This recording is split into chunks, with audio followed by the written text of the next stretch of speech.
Chapter 61, A Dragon Whose Power is Destruction. A Dragon of Destruction? The next day. Ah ha ha ha! The air outside is so fresh. Freedom feels amazing. Inside the Fairy Tale Guild, Natsu ran around like a child, spitting little bursts of flame wherever he went.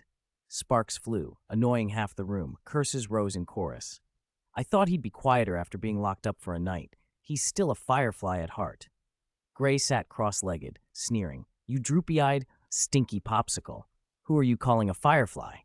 Natsu's ears pricked up. He charged over and pressed his forehead to Gray's. In this guild, only you wheeze and breathe fire, you slant-eyed jerk. Gray wasn't intimidated. He tossed a pile of clothes into the air and clashed straight into Natsu. Their squabble spread like wildfire. Before long, more than half the guild was embroiled in chaotic, noisy fighting. In a corner away from the ruckus, Lucy lay on a table, watching the brawl with a helpless look. It was just a formality after all, she sighed to herself. I worried for nothing last night. Those council fools only care about their reputations, Chess said, lifting a beer and laughing. Speaking of which, the inside was interesting. If you want, I can take you there another time. Inside where? Lucy asked hesitantly. The prison. Who would want to go into a place like that? Lucy's voice shot up several octaves.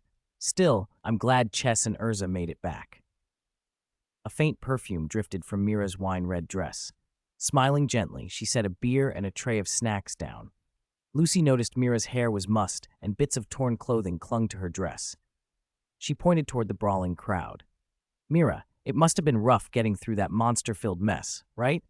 It was fine. I've dealt with worse over the years. I'm used to it, Mira replied with a small smile.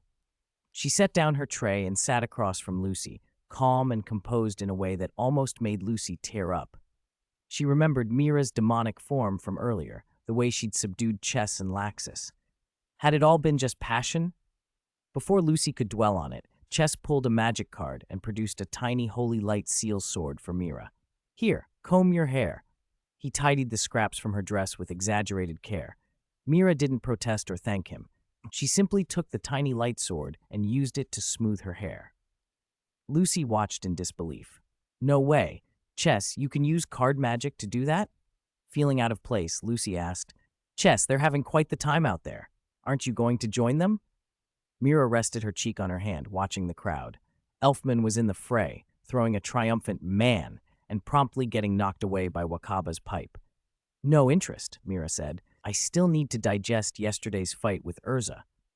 Chess pulled out another mini light sword, speared a piece of char siu, and popped it into his mouth. Lucy blinked. Digest a fight? Chess, you're not a combat dragon slayer, are you? Are there dragons whose power is just for fighting and destruction? A destruction dragon? Puzzled, Lucy looked around. Shouldn't Urza have come out to stop them by now? Urza's a little occupied, Mira said. She ordered a strawberry cake. Lucy looked toward the noisy corner and saw Urza sitting alone, a knife and fork in hand, her eyes gleaming as she stared at a cake. The next instant, a flip-flop flew in a graceful arc across the room. Splat. The shoe hit the cake dead on, splattering cream all over Urza's face. Oh! Lucy froze with an exaggerated expression. Well, I guess she has time now, Mira said, covering her mouth to hide her smile. Ha ha! Natsu and the rest are doomed, Chess crowed, unable to hide his glee. Urza rose slowly. A terrifying aura washed over the room, a bone-deep chill that sucked the noise out of the air. The fighting stopped instantly. One by one, the guild patrons sobbed out apologies. They really are children who never stop, Makarov muttered from the bar, yawning as he watched Urza scold the troublemakers. Funny, I'm suddenly a bit sleepy. Beside him, Chess, Lucy, and Mira felt the same drowsiness wash over them. Their eyelids drooped, yawns spread like a contagion. This feeling, it has to be him. He's here. Mira's voice trailed off. She slumped onto the table and was asleep in an instant. Others followed, eyes closed, heads bowed. Even Urza, steadying herself on the table edge, swayed and then sank into slumber. In moments, the entire guild was slumped in a sea of drooping bodies, leaving only Makarov and Chess barely coherent. Click, click. Heavy, measured footsteps crossed the floor from the doorway. Wrapped in his cloak, Mistigan walked through the fallen bodies, turned by the request board, and casually tore off a job sheet. He'd stayed in Magnolia the night before out of concern after seeing Chess and Urza battle, mostly to make sure they were safe. Picking up a request form was almost an afterthought, otherwise he would have gone upstairs to check. "Master, I'm leaving," Mistogan said without hesitation, showing Makarov the request form and then turning to go. "Hey, Mistogan." Chess, shaking his head to clear the last of the sleep, called out. "Chess, you too? Need something?" Mistogan stopped and folded the form away. He wasn't particularly surprised that Chess had resisted the drowsiness. Chess had survived that kind of magic a year before, though back then he'd only barely kept his eyes open. Now Chess seemed much clearer. "I heard something while on the Kiltina continent that I need to confirm," Mistogan said. Chess rubbed his temples and leaned in. His tone turned serious. "Do you know Animus?" At those words, Mistogan's pupils tightened, and his calm expression shifted drastically. Chapter 62. As Mistogan left, the guild members who had been put to sleep slowly came to. Voices rose around Lucy as everyone tried to make sense of what had happened. "My head's spinning. What just happened? I dreamt of a bunch of fish floating in the sky. So weird. That odd feeling, wasn't that Mistogan's doing?" "Of course, no doubt about it. Does he always have to use sleep magic every time he comes here?" Lucy, groggy, frowned and glanced at Mira, who was awake too. "Mira, Mistogan is. Like Chess, Urza, and Laxus, he's one of the guild's top mages," Mira finished. She tilted her head. "He's really mysterious. Only the guild master and Chess know what he actually looks like here." "Even you and Urza don't know?" Lucy said, surprised.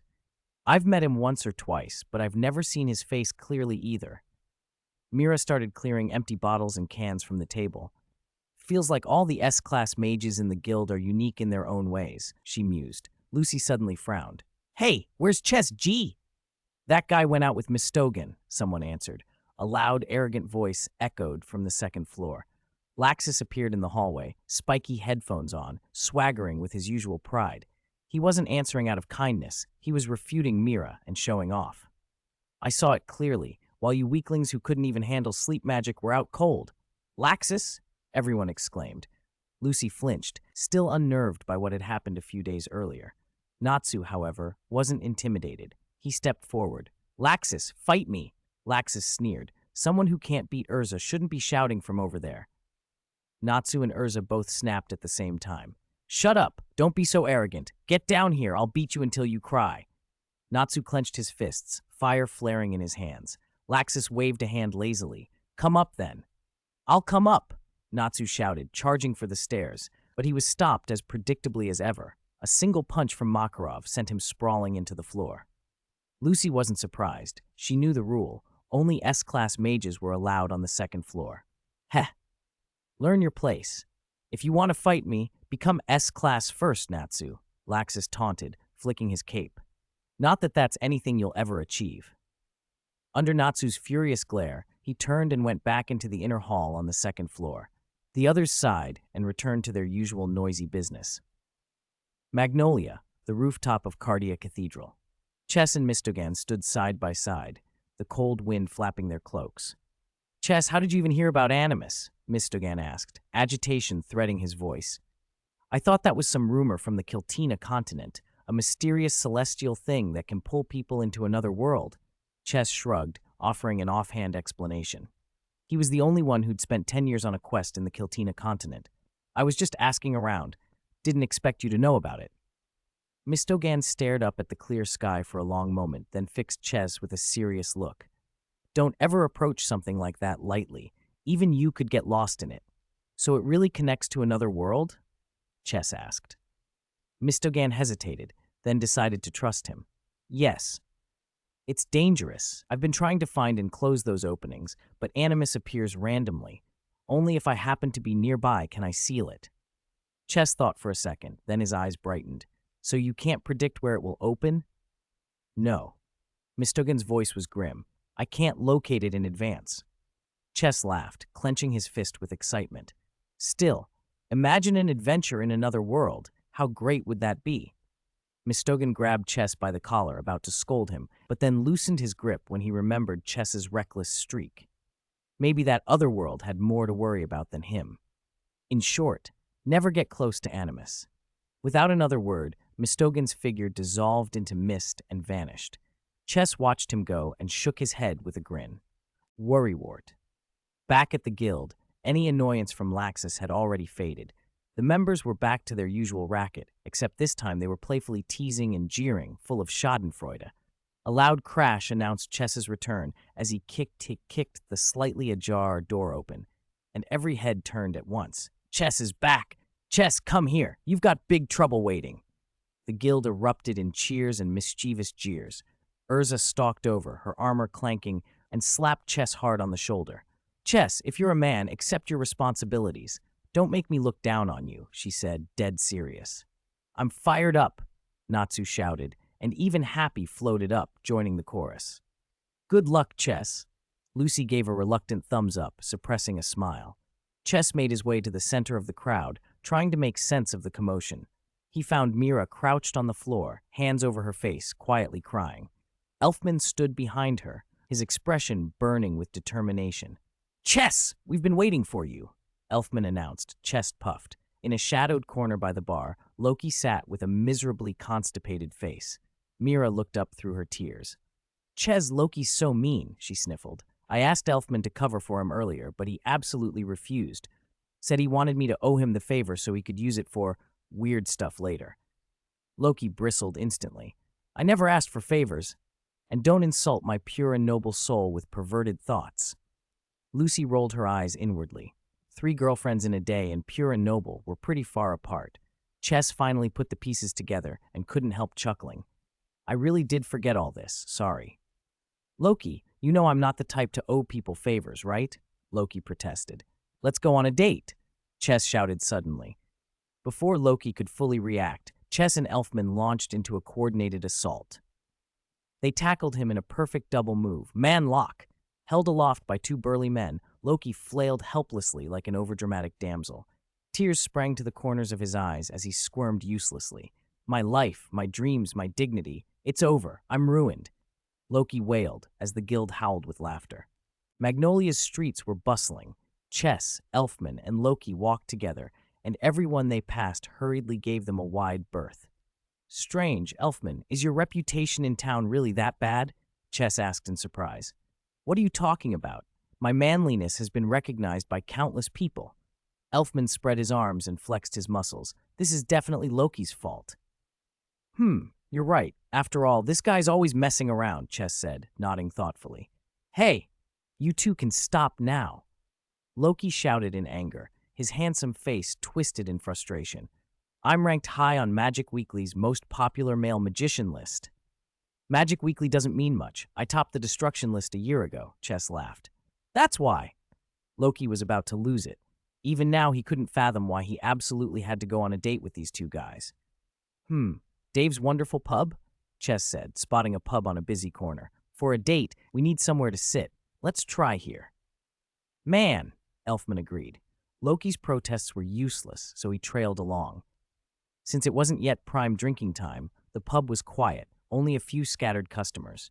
A little boy with a buzz cut, about 6 or 7, was sitting at the bar doing his homework. When the boy saw the 3 of them enter, his homework-dulled eyes lit up. Brother Chess! He cried, dropping his pencil and bounding off his stool to run to Chess. This was the child Chess had saved during the drunk magical beast attack in the suburbs last year. Oh, little Tom, haven't seen you in a year. You've gotten so tall, Chess said, smiling and ruffling the boy's hair. Heh, Brother Chess, I saw you in the paper. You were so cool protecting the tourists on the whole island. Tom's eyes shone with admiration. I want to be a man like you someday. Ha, then you'll have to study magic hard, Chess laughed. The warm scene left Elfman and Loki momentarily stunned as they stared at each other. Wait, Chess had devoted fans in Magnolia? Huh, Chess? Why are you here? Dave, the pub owner, blurted, rushing over. He plucked his son away from Chess and then backed up several steps, keeping his distance. In Magnolia there was a saying, when there's no danger around, Chess himself is the most dangerous thing. No way, Brother Dave. Haven't seen you in over a year. Is this how you treat an old friend? Chess greeted him cheerfully. I brought 2 friends. Any room for 3? Because of that previous beast attack, Chess and the pub had a good relationship. Dave opened his mouth, then clamped it shut. No, we're closed. he said at once, but his expression twitched when Chess led Elfman and Loki inside, took any empty seats, and sat down. Let me think. 2 bottles of red for a date, Chess smiled and held up 2 fingers. Dave was at a loss for words, but he didn't throw them out. Instead, he muttered, "Do you want some peanuts?" Of course. When Chess switched into a more foreign, refined tone after arriving at the wine pub, Elfman and Loki blinked. This sudden change in style was a little surprising. Dave, with a bit of Laxus syndrome flair, paused and then grudgingly offered, "I'll even give you the leftover fried chicken legs from the kitchen. It's not like I wanted to give them to you. They were just leftovers from yesterday," he added quickly, as if that made it sting less. How could he truly refuse the man who had saved his child?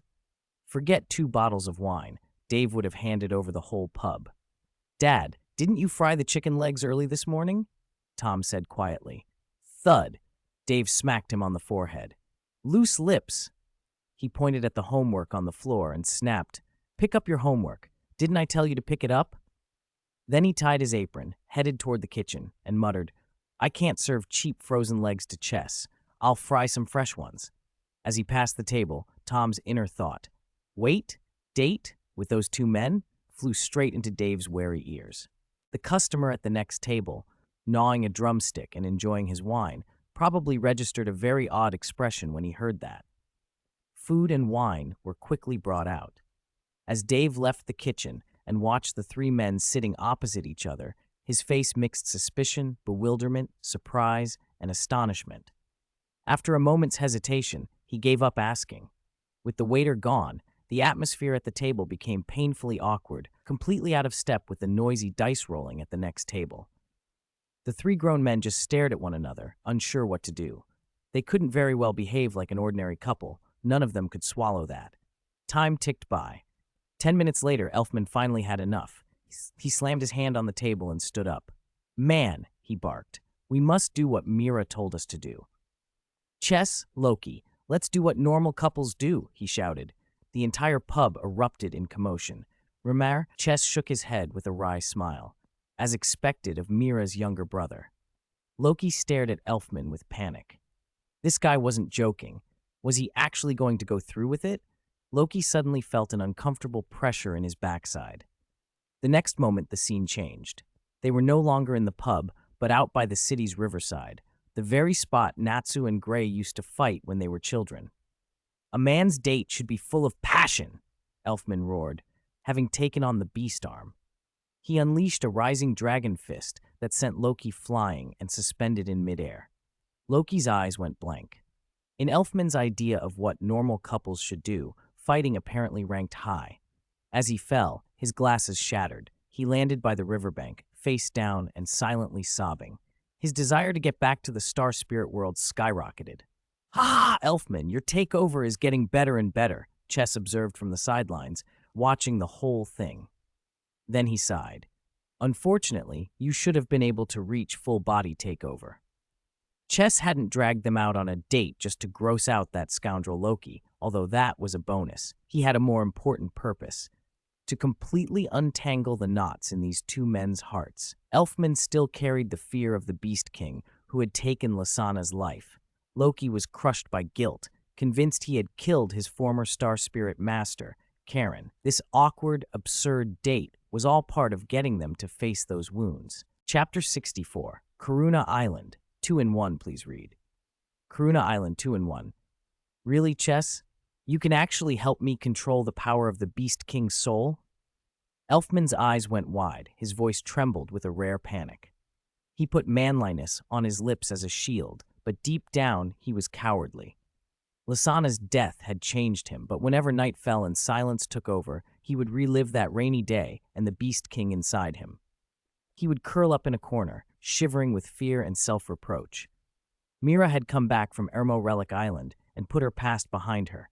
Yet Elfman still felt stuck, afraid that with only a partial takeover, he could never protect a sister as powerful as Mira. He wanted to master the Beast King's power completely, no matter how sinful it felt. But he was terrified to try. A failed takeover could be catastrophic. Mira must have sensed his turmoil, for she'd specifically asked Chess for help. She trusted Chess, the man who had saved her, and believed he could help Elfman. It wasn't reasoned, only a companion's blind faith. It's not 100% guaranteed. The most important thing.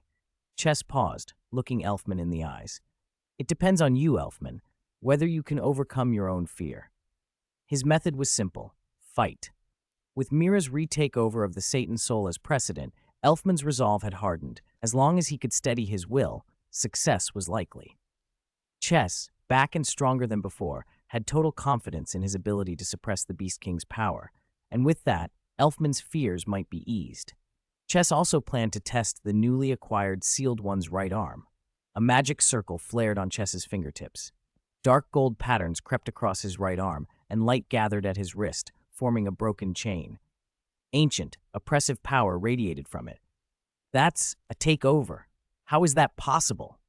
Loki, who had been lying on the ground, and Elfman both blurted out in surprise. It looks similar, but technically this is still card magic, Chess said, clenching his bronze right fist that hummed with power. You can think of it as an equipment-type card. He wasn't sure if just he and the Sealed One's right arm, without other cards, could keep the Beast King in check, but he intended to try. Come on, Elfman, show me your real manliness. Poor, Chess said, stepping forward, battle intent burning in his eyes. Elfman hesitated, then resolved. This would be the first step toward his future. Full takeover. Beast King's soul. A dark red magic circle flared beneath Elfman's feet. Under its black light, his body inflated, his skin thickened, horns pushed from his forehead, white hair whipped in the wind. Scarlet eyes opened, and the Beast King Elfman let out a savage roar. His expression suggested his sanity was barely holding. His state doesn't look good, Loki said, peeking from behind a distant tree. Chess took a breath and held the Sealed One's right arm out. He met the Beast King's glare without flinching. The Beast King lunged like a true ruler of beasts. Whoosh! His massive frame closed the distance in an instant. Good timing, Chess muttered, advancing rather than retreating. He swung his bronze fist into the oncoming wind. Bang! Bronze met Beast Fist in midair, and a violent shockwave ripped out. After a brief stalemate, the ground beneath Chess cracked. Elfman's roar sent Chess sliding backward across the earth, carving deep furrows. This is the Beast King's power. It's heavy, Chess thought, his right arm tingling. This was the kind of strength that had once felled one of Phantom Lord's 4 elements. Diluted, perhaps, but still devastating. A shadow fell overhead. The Beast King smashed his clasped fists down. Boom! The ground where Chess stood was blown into a crater. Chess backflipped clear and used the embankment stones to spring back into the fight. He punched, sending the Beast King crashing into the city river with a huge splash. Before the water settled, a surge of magic split the river in two, leaving Elfman standing on the muddy riverbed. Not as deft as Mira stirring the sea, but brutal all the same. A real fight between men should be passionate. Come on, Elfman, Chess called, and they charged back into ferocious close combat. Fist met flesh in a frenzy, dust, flying rock, and spiderweb cracks spreading from their feet. Loki watched, his heart racing. Even with some of Elfman's magic weakened, the King of Beasts remained a monster fit for S-class mages. And Chess hadn't even used his core card magic yet. As the fight went on, Chess felt the Sealed One's right arm strengthen. Its effect was clear. The more it fought, the stronger it became. At last, his right arm powerfully overmatched the berserk Elfman. A final punch from Chess brought the Beast King to his knees. So I still can't control it, Elfman murmured, collapsing under the weight of his own failure. Chess sighed, chest heaving from exertion. The words hit something in Elfman. Two wills seemed to wrestle for control. His face contorted. Few seconds later he rose, a shadow passing over him, and lifted a clenched right fist. To be honest, Elfman, I've always believed in your manliness, Chess said. A magic circle glowed as Chess withdrew the Sealed One's right arm and stepped into range of the Beast King's heavy blow. Hey, Chess, don't be reckless, Loki yelled. Elfman's charged fist came down. The wind it made kicked up stones and sent the river shivering. The fist stopped less than a finger's breadth from Chess's head. Cheh! Came a hoarse whisper from Elfman's struggling mouth. Then the tough guy who always talked about manliness began to cry. I did it! I defeated that damn thing! Welcome back, Elfman, Chess said, smiling. He subtly slid his right hand behind his back and returned a trap card to his deck without fanfare. After a short rest, Elfman tried full takeover several more times, each attempt showing the Beast King would no longer overwhelm him. He was finally confident his sanity wouldn't be consumed. He bolted home as soon as he could, eager to tell Mira. Only Chess and Loki remained on the ruined riverside. Loki scanned the damage and sighed. This was a bit overboard. The Guildmaster's going to chew us out again. Don't worry, Chess said casually, and Loki froze at his next words. I deposited 100 million at the mayor's office. They'll automatically deduct compensation and fines. You really know yourself well, Loki muttered, speechless, then snapped to attention. Wait, what did you say? 100 million? Chess laughed. It's a small goal. You'll understand when you become an S-class mage. For him, 100 million wasn't astronomical. It was the payout from several S-class quests. As a duelist soul, Chess needed to fight to grow. Card-burst mechanics meant the more he fought, the stronger he got. S-class quests were perfect for getting both money and power. Chess was, after all, the fairy tale magician who completed the most S-class quests each year, earning him Mira's teasing titles, Model Worker, and King of Grinding. S-class, huh? Loki stared into the shimmering river, thinking of promises to Grey and the waning thread of his own existence. He had broken the contract between celestial spirits and their wielders, an unforgivable taboo. Those consequences were his to bear. Chess watched him, then asked quietly, Have you ever thought about returning to the star spirit world? Loki didn't answer. He stared at the water, his eyes hidden behind the cracked lenses of his glasses. Chess already knew Loki's identity as a celestial spirit from a year ago, and knew this was a wound no one but Lucy could heal. All Chess could do was try to help Loki step out of his guilt.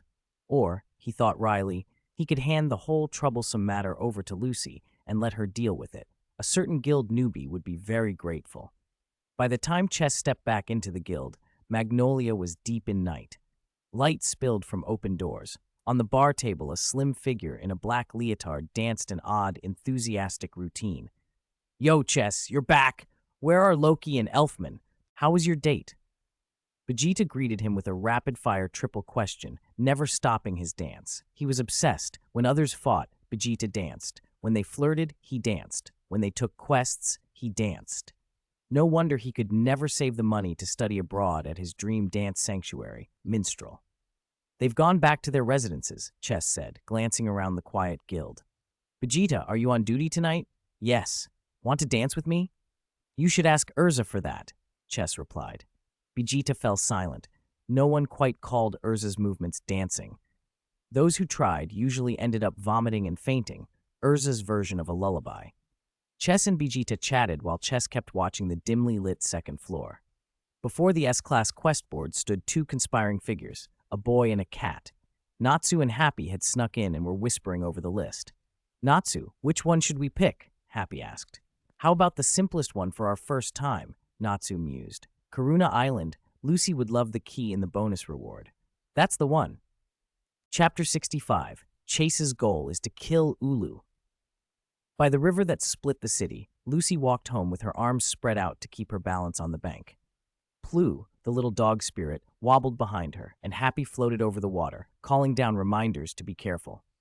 Chess, Loki, and Elfman are going on a date. Lucy pictured the unlikely trio, the brooding card player, the flirtatious spirit, and the iron-jawed tough guy, sitting together and talking about love. Ugh, I so want to see that, she thought, clenching her fists, her eyes bright with curiosity. Lost in all kinds of embarrassing fantasies, Lucy made it back to her rented apartment, fished out her key, unlocked the door, and pushed it open. Light flooded the room. Odd, why are the lights on? She wondered. Then the sight inside nearly made her scream. Natsu and Happy were doing push-ups on the living room carpet. You two again, Lucy snapped. Natsu stopped and grinned as if nothing were wrong. Yo, Lucy, you're back. Welcome back. Happy raised his arms. This is my home. You two are reeking of sweat. If you want to train, do it outside, Lucy scolded, glaring. Natsu ignored her and hauled a pink dumbbell from under the coffee table, shaking it proudly. I can train at Lucy's place now, he declared. Happy shrugged apologetically. We're just making use of the place. Lucy's mouth twitched. At this point, you're still making excuses for breaking and entering? You two bandits. Happy, next. 200 push-ups, Natsu barked. I, Happy answered eagerly. Listen to the owner of this house. Your stench is hitting me. Lucy groaned, flopping into a chair. Hurry up and finish. I want to rest. She sighed. She didn't know whether having them around was a blessing or a curse. Natsu and Happy exchanged serious looks. Natsu sat back on his heels and said with determination, Lucy, we're going to take an S-class request. I want the old man and that jerk Laxus to admit how strong I am. Across the river, in Chess's detached house, Black Magician Girl leaned against the windowsill and watched as Lucy hurried downstairs and hurried off after Natsu and Happy, who were already leaving with their bags. It's just as you said, Master. They really left, she reported. Chess sat in the living room, leisurely sipping tea and smiling. Black Magician Girl had been out of commission for a full 3 days after their fight with Flame God Dragon Ignia. Urza had spared her any fatal injuries, she said with a cute pout, but now she was back to full strength. Chess had been pleasantly surprised at how quickly she recovered. You handled yourself well, Chess said. Compared to the Kiltina continent, you're stronger now. That's because of you, Master. Black Magician Girl beamed. Chess had filled her in on the situation on Karuna Island, and she was utterly excited at the idea of a strange purple moon and demon-type creatures filling the sky. Chess set his teacup down and drifted into thought. During his time back at Fairy Tale, he'd picked up several new cards, Guard Wyvern, Brainwashing, and the Sealed One's right arm, which had noticeably increased his power. The pieces were falling into place. Don't rush, he told Black Magician Girl. We'll leave tomorrow morning. We need a good reason. He watched the rippling tea for a moment. Natsu and the others heading for Karuna Island meant that the Moondrop plan had reached its final phase. Is the Absolute Zero spell that Ulu cast on Demon Deliora finally going to be undone? Black Magician Girl asked, turning to Chess. Ulu, he's Gray's master, right? Yes, Ched softly, his eyes distant. The time to finish off Ulu, who had become never-melting ice, had come. The next morning at Fairy Tale Guild, the rare calm was broken by hurried footsteps and a shout. Oh no, Master! One request from the second floor is missing, Mira cried, panic in her voice. Makarov nearly spat out his tea. The guild members froze. What? The request on the second floor. That's an S-class, right? Mira didn't register it, so Chess and the others didn't take it? Who would be stupid enough to do that? Voices buzzed with anxiety until Laxus's slow drawl interrupted them. He sat on the second-floor corridor with his legs crossed and a mocking smile. A cat with wings snatched it. Happy? Someone guessed. Come to think of it, I haven't seen Natsu or Lucy today, another voice said. Mira stormed up to the second floor and glared at Laxus. If you saw them, why didn't you stop them? Laxus shrugged dismissively. I thought it was just a stray cat. Those two broke the rules. They should be expelled, he said with a sneer. With the way those kids fight, the chance of them dying on an S-class should be pretty high, huh? The hall fell cold. Mira's face hardened. You think that's funny? She hissed. Makarov, recovering, demanded, which request is missing? The cursed island, Karuna, Mira answered, frowning. Makarov's expression turned grave. This wasn't any ordinary S-class request. Laxus, go and bring Natsu back, now. That island is too dangerous for him. Laxus merely shrugged, annoyed. No time. I still have a request to do. Makarov clenched his fists, anger flaring. Mira looked disappointed but resolute. Master, let me go, she said. Man, Mira, I'll go with you. Elfman stepped forward confidently. Having mastered Beast Soul fully, he wanted to help. No need, Mira. You have too much guild work to be leaving, someone protested, but Gray rose quietly and met Makarov's eyes. It's just Natsu and those two hangers-on, Master. Leave it to me. Makarov hesitated, but before he could decide, the guild doors crashed open. Chess and Black Magician Girl walked in, composed. Chess! Mira breathed, relief flooding her face. Laxus snorted and left, bored. With Chess there, he found nothing amusing. Chess stepped forward. Gray, I'll go with you. Gray protested. I told you I can handle them by myself. Chess grinned and put an arm around the protesting mage. It's decided then. If anyone has objections, tell my fist. Gray glared for a beat, then muttered, None. After greeting Makarov, Chess and Gray left the guild to pursue Natsu. With them gone, the usual noise and chatter returned. The guild members relaxed, their drinks and conversations resuming as if nothing had happened. That calm, born of knowing Chess was on the job, was the kind of reassurance only he could bring. When Chess arrived at the port of Harujian City, he ran straight into Natsu and Lucy, and they were arguing. They needed a boat to Karuna Island, but Natsu kept insisting they should just swim there. Lucy shot him down, scolding him about breaking guild rules. "Shouldn't you be worrying about punishment before anything else?" A voice cut in, and Lucy froze. "Chess? Gray? And Black Magician Girl?" "The guild master sent us." Chess stepped forward, face suddenly serious. "You're way out of line. Secretly taking an S-class request like this." Lucy's heart lurched. Exposed so fast, she shrank behind Natsu, the panic of a kid caught stealing at home. "You'd better come back with us now, or you'll be expelled from the guild." Gray's words left the guild newbies breathless. Lucy blurted, "Chess, you can't stop me. I'm going to finish this request and teach that bastard Laxus a lesson." Natsu, however, was stubborn as ever, meeting Chess's gaze without flinching. Happy, sensing the tension, flew over to perch on Black Magician Girl's shoulder and tattled at Chess. "Chess, it's not our fault. Natsu and Lucy made me come along for the S-class request." "Lucy, what a fair-weather traitor." Everyone looked to Chess. The mood shifted. "Natsu," Chess said, "according to guild rules, you don't qualify to take an S-class job." Natsu's right fist burst into flame at the words. Gray pulled his hands behind his back, ice forming in the air around him. Just as things were about to boil over, Chess suddenly smiled and changed tack. "But since you want to slap Laxus's face, I might as well help." Gray blinked. Lucy's eyes lit up. With Chess here, a cursed island, demons and monsters didn't sound nearly as terrifying. Maybe they could even get the celestial spirit keys. She covered her mouth and giggled with giddy relief. Natsu, though, pouted and cut her off. "Lucy, we don't need your help." He'd secretly taken the S-class request to prove his strength to the guild. If Chess came along, it would defeat the purpose.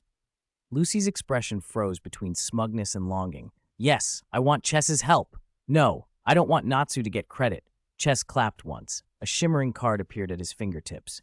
"Then let's make a bet. Natsu, how about we see who finishes this request first?" A magic circle flared to life. Chess and Black Magician Girl mounted the back of the Citadel Winged Dragon. "Wait, weren't you supposed to be bringing Natsu back?" Gray demanded, bewildered, already tensing for a fight.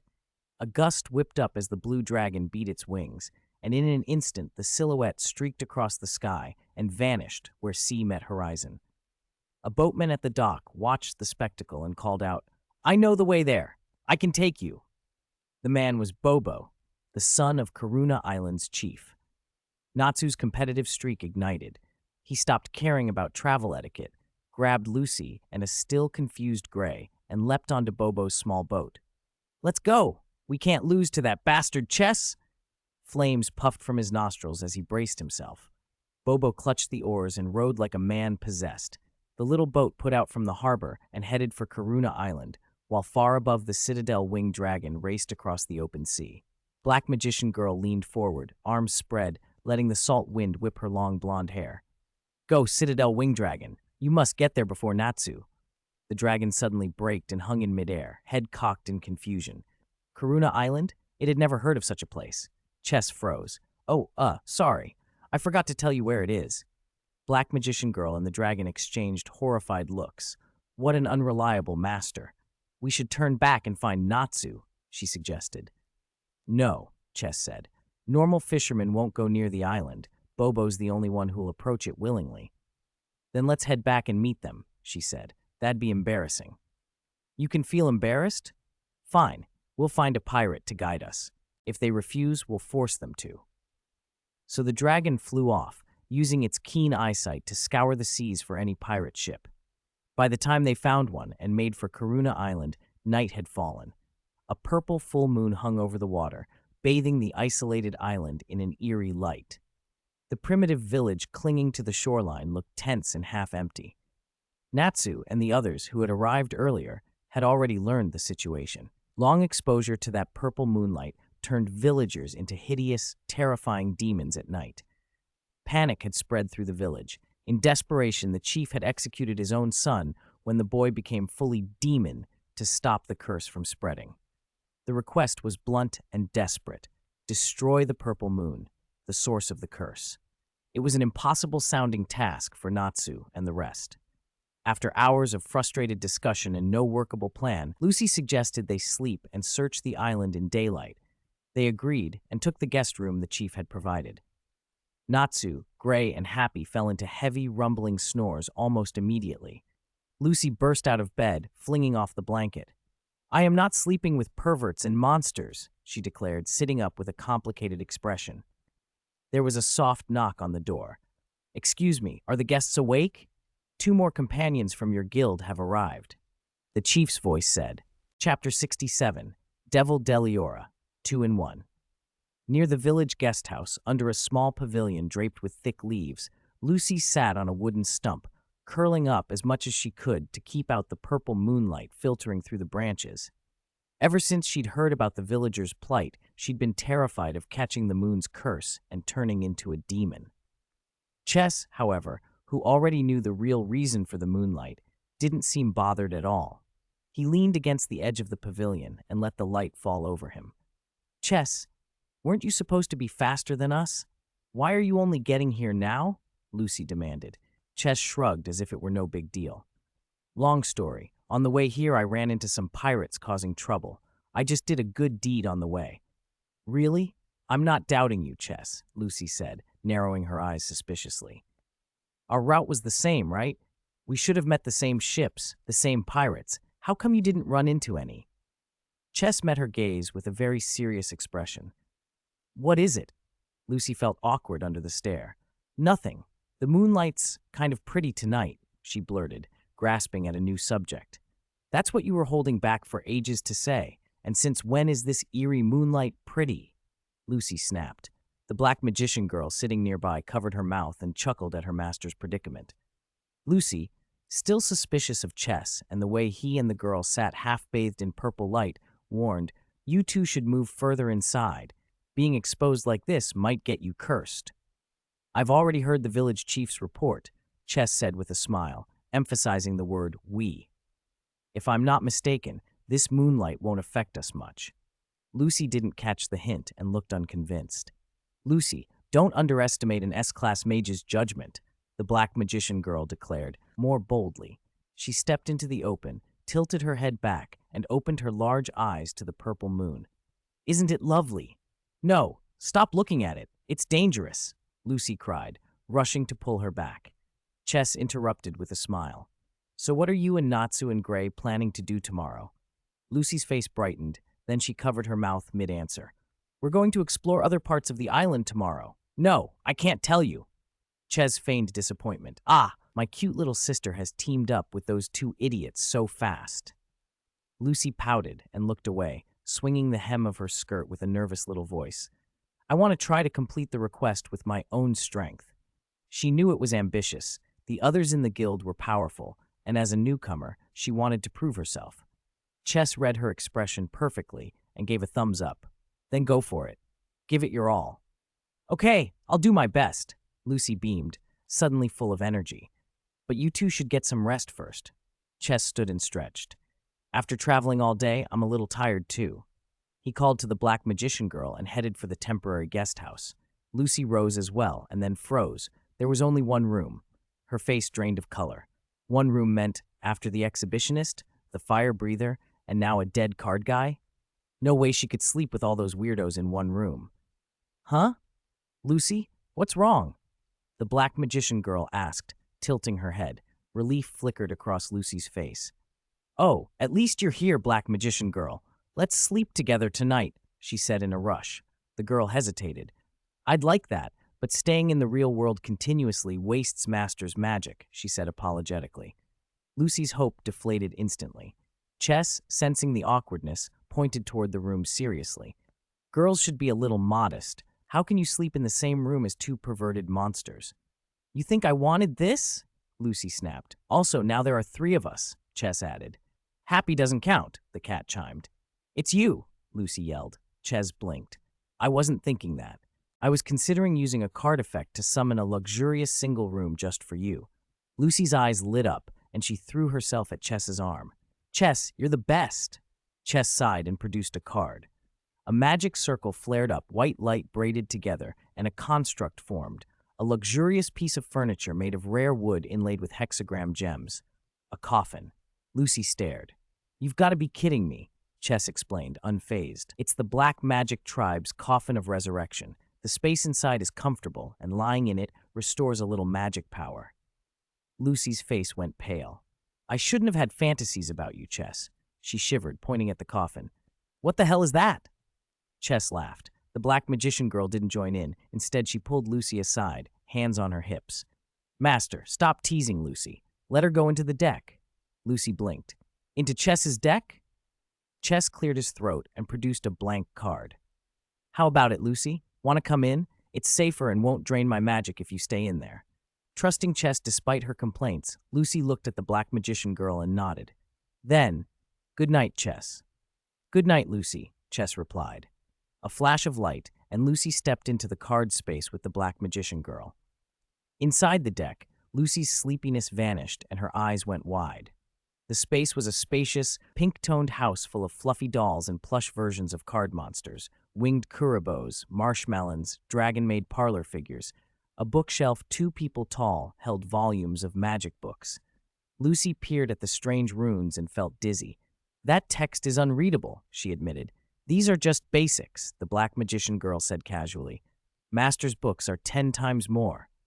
Lucy felt useless by comparison. Don't say that. If you don't sleep, you won't have energy tomorrow. The black magician girl relaxed, and because they were both girls, casually removed her robe and equipment right there, getting ready for bed. Lucy flushed, awkwardly impressed.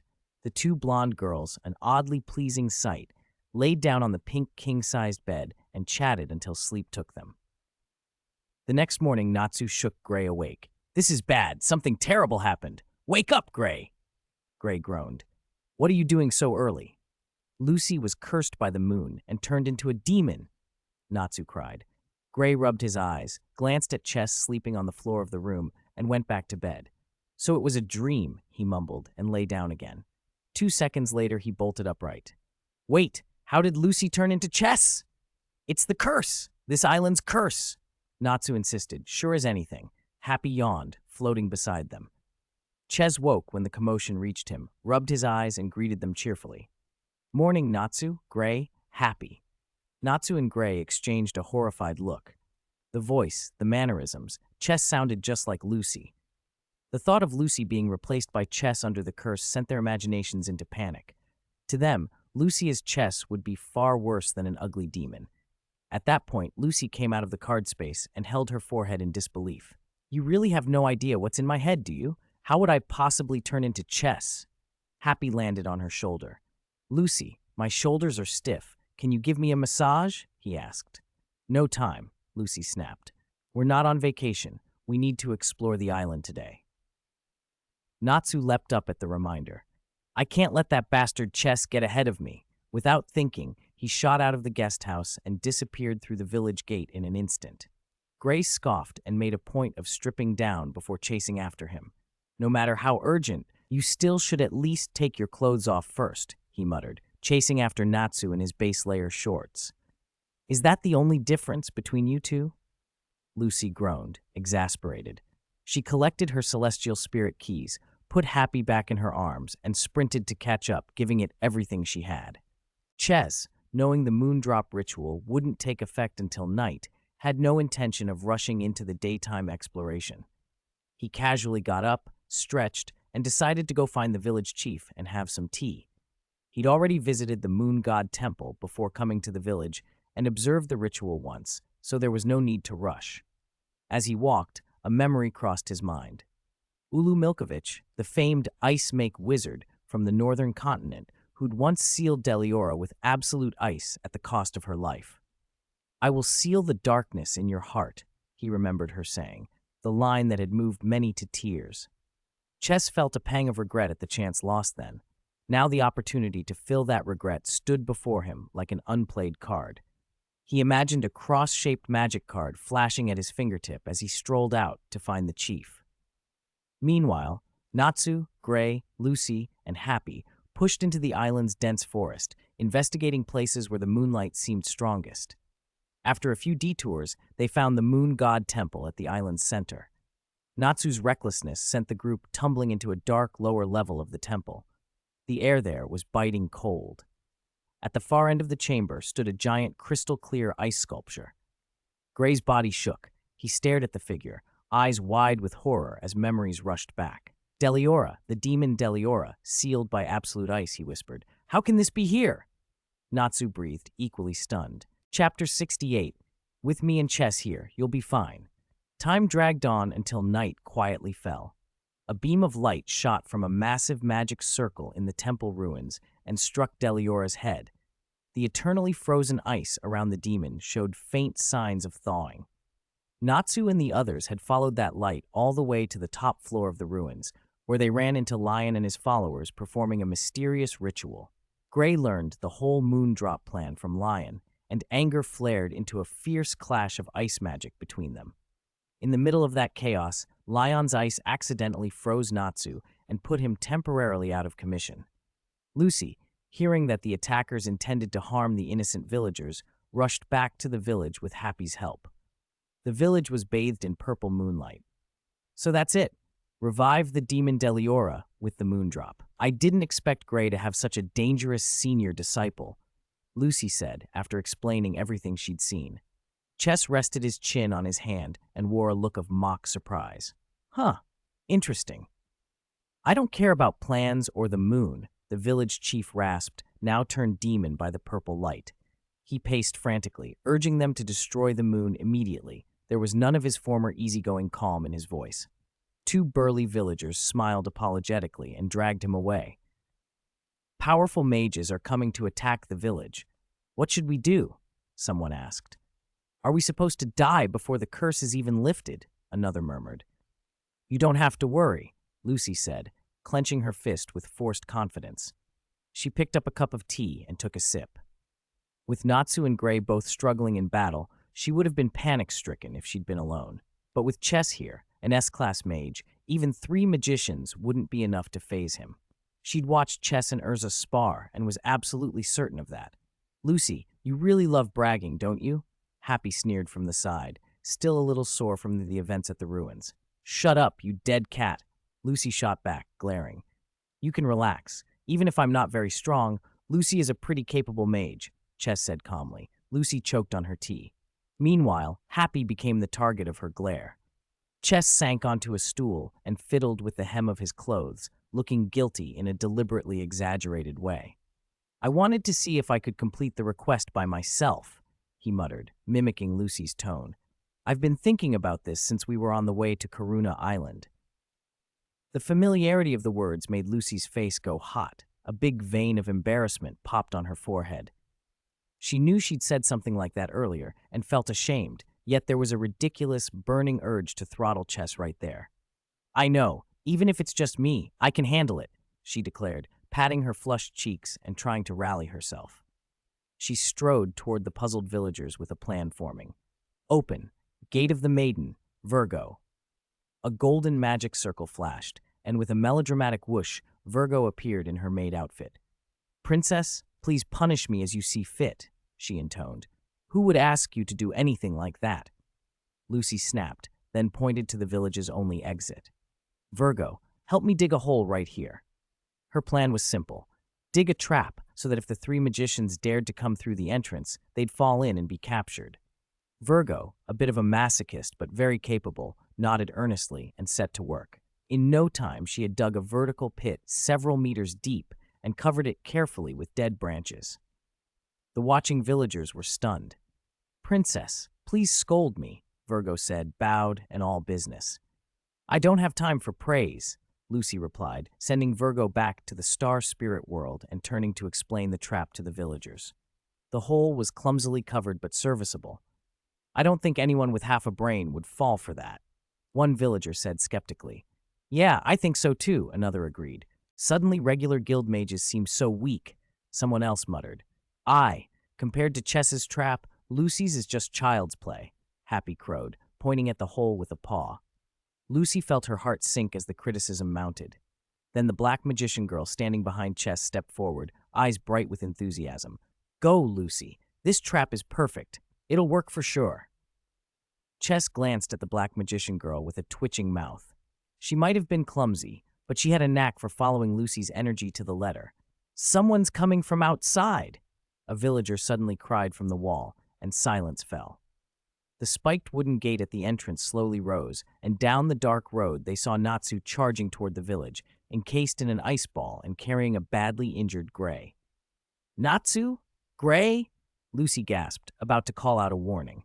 There was a muffled thunk. Of course, Natsu stepped on the dead branches and fell straight into the pit. "There really is an idiot who fell for it," someone shouted. "That pink-haired boy? He's one of them?" "Yep. I'm more convinced than ever this guild is hopeless." The villagers' laughter stung Lucy. She couldn't bear to meet their eyes. The trap had failed. Who dug a hole at the entrance anyway? Natsu swore as he struggled, carrying Gray and climbing out by stepping on the wall. By sheer luck, the ice ball Lion had placed on Natsu shattered, and he freed himself. Anger filled him. He wanted to go back and smash that ice-using bastard. "Wait, Natsu, why is Gray so badly hurt?" Lucy snapped out of her embarrassment and rushed forward with Happy to check Gray's injuries. "I swear I won't let that guy get away with this." Natsu gritted through flames that danced along his fist. Just as he was about to bolt back to the Moon Temple, Natsu's sensitive nose twitched. He caught a familiar scent on the wind, looked up, and saw something odd in the night sky. A giant rat-shaped contraption, its tail rotating like a propeller, hurtling toward the village at high speed. Chapter 69, Lucy's clever plan to divert the trouble away. 3 mages rode atop the giant rat, former Lamia Scale members, Yuka the Wavy, the pink-haired beauty Sherry, and the dog-headed Toby. "What? They're attacking from the air?" Natsu's shout drew Lucy's gaze upward. She covered her head with both hands. "Then my trap is completely useless." The villagers panicked, scattering in every direction. They were ordinary people who couldn't even skin a chicken, far from brave enough to stand up to mages. Above the village, the flying giant rat hovered. Sherry grinned down at the fleeing crowd, bright lipstick curving her mouth. "Preparing the poison jelly took time, but the fairy tale mages are all here. That'll save us from searching." As expected, "This is all for Master Zero," she trilled, utterly self-satisfied. "That has nothing to do with—" Yuka began, but he cut himself off, uninterested in Sherry's dramatics. He turned to Toby. "Toby, drop the poison jelly with me. Let's finish this boring farce and—" "We still have to go back to watch Deliora die," Toby muttered. "Don't boss me around," Toby barked. He was short-tempered, but grudgingly, the 3 lifted the container of poison jelly high. A single green drop slipped free, plopping near Lucy's feet. White fumes rose, corroding the ground into a blackened hole. Before Lucy's pupils could shrink with shock, a massive shadow blotted out the purple moonlight. A poison pudding, the size of half the village, descended. "Not happening," Natsu roared, bursting into flame. "Happy, can you still fly?" "Aye," Happy answered. White wings sprouted, and he snatched the ready Natsu. They flew straight at the falling pudding. A brilliant fireball exploded in the night. Heat waves rolled across the sky and vaporized most of the pudding's green poison. The rest splashed down as a corrosive rain, and in moments the outer edges of the village were ruined, but the villagers had already evacuated to safety and escaped fatal injury. When the white smoke cleared, several figures dropped from the sky and landed. Natsu, fists blazing, faced Yuka the Wavy and dog-headed Toby. Lucy, whip in hand, stood opposite Sherry, who was preparing to carry out Master Zero's orders and eliminate the troublesome villagers. "Flames hot enough to burn everything to ash. You must be the legendary fire dragon of fairy tale," Yuka said calmly, hands clasped behind his back. "We used to be Lamia Scale mages. I wonder if you—" Natsu answered with a column of fire before Yuka finished. Yuka didn't panic. He raised his right hand, which glowed faintly white, and casually waved it. The pillar of blazing fire fizzled out as his wavy magic neutralized it. "Let people finish speaking," he said loftily. "My magic cancels other magic. When I was at Lamia Scale, I took jobs that dealt with mages." "I don't care about your resume. I'll send you flying," Natsu charged, aflame. The two crashed into each other in a fierce duel. Meanwhile, Lucy was being relentlessly pursued by a rock monster controlled by Sherry. Sherry's puppet attack could control anything that wasn't human: animals, objects, even celestial spirits. Lucy had no way to fight back. She watched in horror as her own summon, Taros the Taurus, was forced to swing an axe that nearly split her in two. What could she do? Her celestial spirits were either useless or controlled. She twisted with a humanly impossible contortion to avoid a crushing blow, then kept running. "Why are you running? Didn't you say you'd protect those villagers?" Sherry taunted from atop the rock monster, pointing at the hiding villagers. "No wonder your spirits shout things like, 'Master has the best figure.'" "That was Taros, that perverted bull." Lucy shot back, glancing over her shoulder as she fled. Out of the corner of her eye, she suddenly saw Chess and the Black Magician Girl standing calmly at the front of the villagers' cluster. Almost forgotten, Chess J, of all people, was there. An idea lit Lucy's face. She stopped, and the panic melted away. "Huh? Why did you stop running? Planning to face your incompetent love directly?" Sherry sneered. "You said your magic can control anything that isn't human, right?" Lucy's lips curved into a smile. "Of course. Sherry's love for Master Zero knows no limits." "I'll show you," she said. Lucy pointed at the Black Magician Girl. "That blonde isn't human. She's a card monster. If your power truly controls anything that isn't human, then control her and show me." Chess had said he wouldn't interfere with whatever mess might come from this request, but if the enemy took the bait and intervened with him, that would give him cause to act. Lucy's grin grew mischievous. "She really doesn't have the aura of a human," Sherry murmured, eyes glittering. "All right, I'll be merciful and let you witness true love," Sherry cooed. She turned the rock monster toward the Black Magician Girl. The monster's heavy steps shook the ground. The villagers scattered, leaving only Chess and the card girl in the empty space. "Using whatever resources around you to your advantage is a basic quality of a good mage," Chess said, propping his chin on his hand and watching with mild approval. "Not bad, Lucy." "You're a mage too? What are you muttering about over there?" Sherry snapped, offended by being ignored. In response, she forced the rock monster to strike at Chess. The heavy stone fist slammed down, throwing up a rolling cloud of dust and smoke that swallowed the sky. Chapter 70. Uru is resurrected. Just as the villagers, Sherry among them, thought the magician was in mortal danger, the dust settled and a cloak fluttered. Chess stood on the fractured ground, and with one hand he caught the rock monster's crushing blow as if it were nothing. How is this possible? He didn't even use magic, and he stopped it so easily. Sherry's eyes widened in disbelief. "Are you some kind of monster?" Chess only gave a short chuckle and said nothing. He clenched his hand, and the rock monster's supposedly indestructible fist disintegrated into a spray of stones that tinkled to the ground. The force sent the beast reeling back, and Sherry fell off its head. "The rock soldiers you summoned are nothing more than toys," the Black Magician Girl teased. "This is real magic." Sherry scrambled to recover and formed a purple magic circle in her palm, aiming it at the Black Magician Girl to seize control with a puppet attack. A weird energy ripple spread between them. "So that's what it felt like when Lucy's celestial spirit got controlled," the Black Magician Girl murmured, sensing the foreign magic. "Impressive."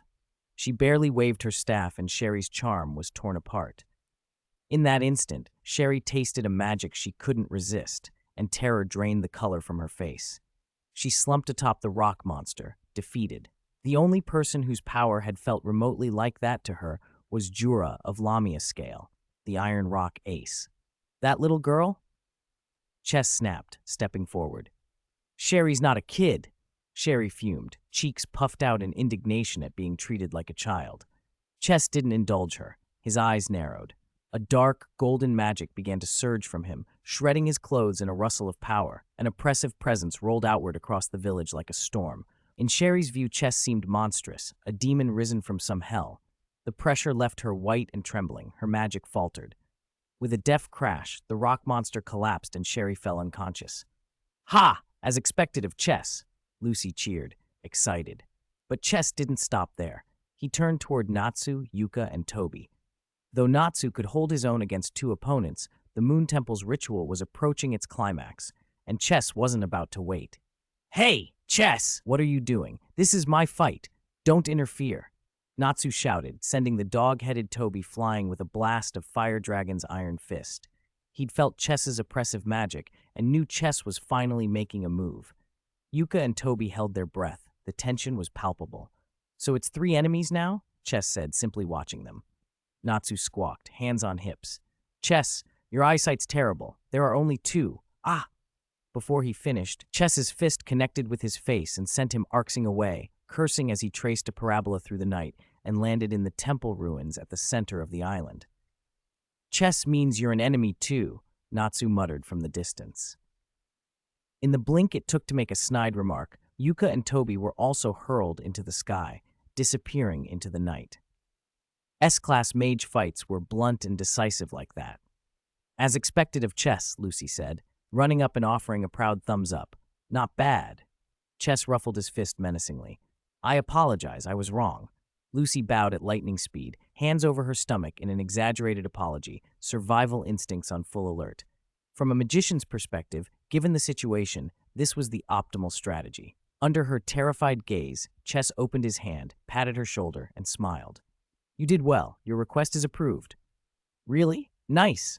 The guild newcomer's spirits lifted, but Chess warned, don't get too happy. It's not over yet. He glanced up at a column of purple moonlight descending on the ruins. Lion's words earlier had said Deliora's absolute zero would be unsealed tonight, a day early. That didn't matter as long as Uru could be killed with the moon drop, which was why Chess had arranged for Natsu to be thrown toward the temple. If Chess himself had moved too close, he might have accidentally destroyed the whole place with his power. He knew his own destructive tendencies. That can't happen. We can't let Deliora revive, Lucy said, her earlier elation gone. We have to go to the ruins. Take me with you, Chess said. Okay, Lucy nodded grimly. Wait! Gray, despite his injuries, forced himself to walk over. I'm going too. I have to settle this with Lion. Gray's face was tight with pain and guilt. Uru had been like a mother to him. He couldn't stand by if Lion erased her. Lucy grabbed him, worried. Gray, you're in no shape. You want me to sit in the village and wait for news? Gray snapped, then immediately calmed himself. Sorry. He turned away. Chess slid a card from his sleeve and called, At least recover your fighting ability, right? The card was recognized by Happy, Trap card, Stamina Booster Super Z. Gray paused and without hesitation accepted the gift. When Chess activated the card, a small bottle formed in a glowing magic circle. Gray drank it down. His stamina and magic surged back almost instantly. Lucy recoiled at the gross sight and hugged herself. You used up a lot of magic back there. Are you okay? Chess looked to Lucy. I'm fine. I've got plenty of energy. Lucy fussed, rolling up her sleeves to show off vaguely underwhelming biceps. Chess nodded seriously. Good. The stamina booster has a cooldown. Lucy's mouth twitched. You did that on purpose, didn't you? After bidding the villagers farewell, the group headed to the ruins along a forest path. Gray spoke in a low, solemn voice about Uru, Lion, and Deliora. Uru hadn't truly been killed by Absolute Zero, or so Gray had been told, which finally let Lucy piece the whole story together. The revelation steeled Chess's resolve to bring Uru back. 2/3 of the way there, they were ambushed by Lion's followers, a clutch of robed people whose magic was weak. Like Yuka's group, they were loyalists seeking revenge for Deliora's destruction of their homeland. Chess stayed to deal with them, so Gray could push on toward the temple. The intense magic coming from the ruins meant Lion and Natsu were already clashing. After a brief fight, Lucy found the followers underwhelming. They're weak, she said disappointedly. Happy yawned in agreement and commented snarkily about the dead cat watching. Lucy whipped off a purple robe to reveal tribal war paint. Wait, you're from the northern tribes? Then a column of purple light cut down from the sky through the altar formation and straight at the frozen Deliora. The temple trembled, and Deliora's roars echoed, chilling the air. On the temple's main floor, white ice make and light green ice make exploded into crystal shards. Gray, who had arrived early, had defeated Lion in a brutal duel of senior and junior. Lion lay panting, twisted into a grotesque smile. Did you hear that, Gray? Lion spat. No one can stop Deliora's unsealing. My dream of surpassing Uru will soon be realized, with Deliora. His laughter rang through the cracking ruins. Gray's face darkened as memories, training, meals, quiet family moments flashed through him. He pulled Lion up by the collar and shouted, choking with raw emotion, Unsealing Absolute Zero is killing Uru. Lion only sneered. So what? I learned the principle of Absolute Zero. You don't get to lecture me, Gray. You ran off and challenged Deliora. You caused Uru's death. That cut deeper than any blow. Gray folded into himself and collapsed to the ground, swallowed by a lifetime of guilt for a sin he believed he could never wash away. Lion pushed himself up and strode for Deliora, frantic. I will kill Deliora and prove I've surpassed Uru. From the entrance of the ruins, a new voice arrived, cool and steady. Lion turned to see a tall, composed figure standing in the purple moonlight. You said what? Lion snapped viciously. Chess walked into the temple, passed Gray without a word, and stood before Lion. Saying you want to surpass your master is just an excuse. You miss Uru, the same as Gray. You're not even as honest as Gray. At least he faces his mistakes, Chess added. Lion shrieked in frustration. I only want to defeat Deliora and prove my strength. The temple shuddered. Stone pillars collapsed and debris tumbled down. Deliora's demonic aura intensified. Chess continued, glaring at Lion. If all you want is to surpass her, then challenge Uru directly. Why go through this? He turned to Gray, who knelt defeated. And you, Gray, if you regret it so much, tell her you're sorry to her face. Chess, what are you saying? Gray's fists clenched. Uru is already dead. She's gone. Is she? Chess smiled faintly. That's not necessarily true.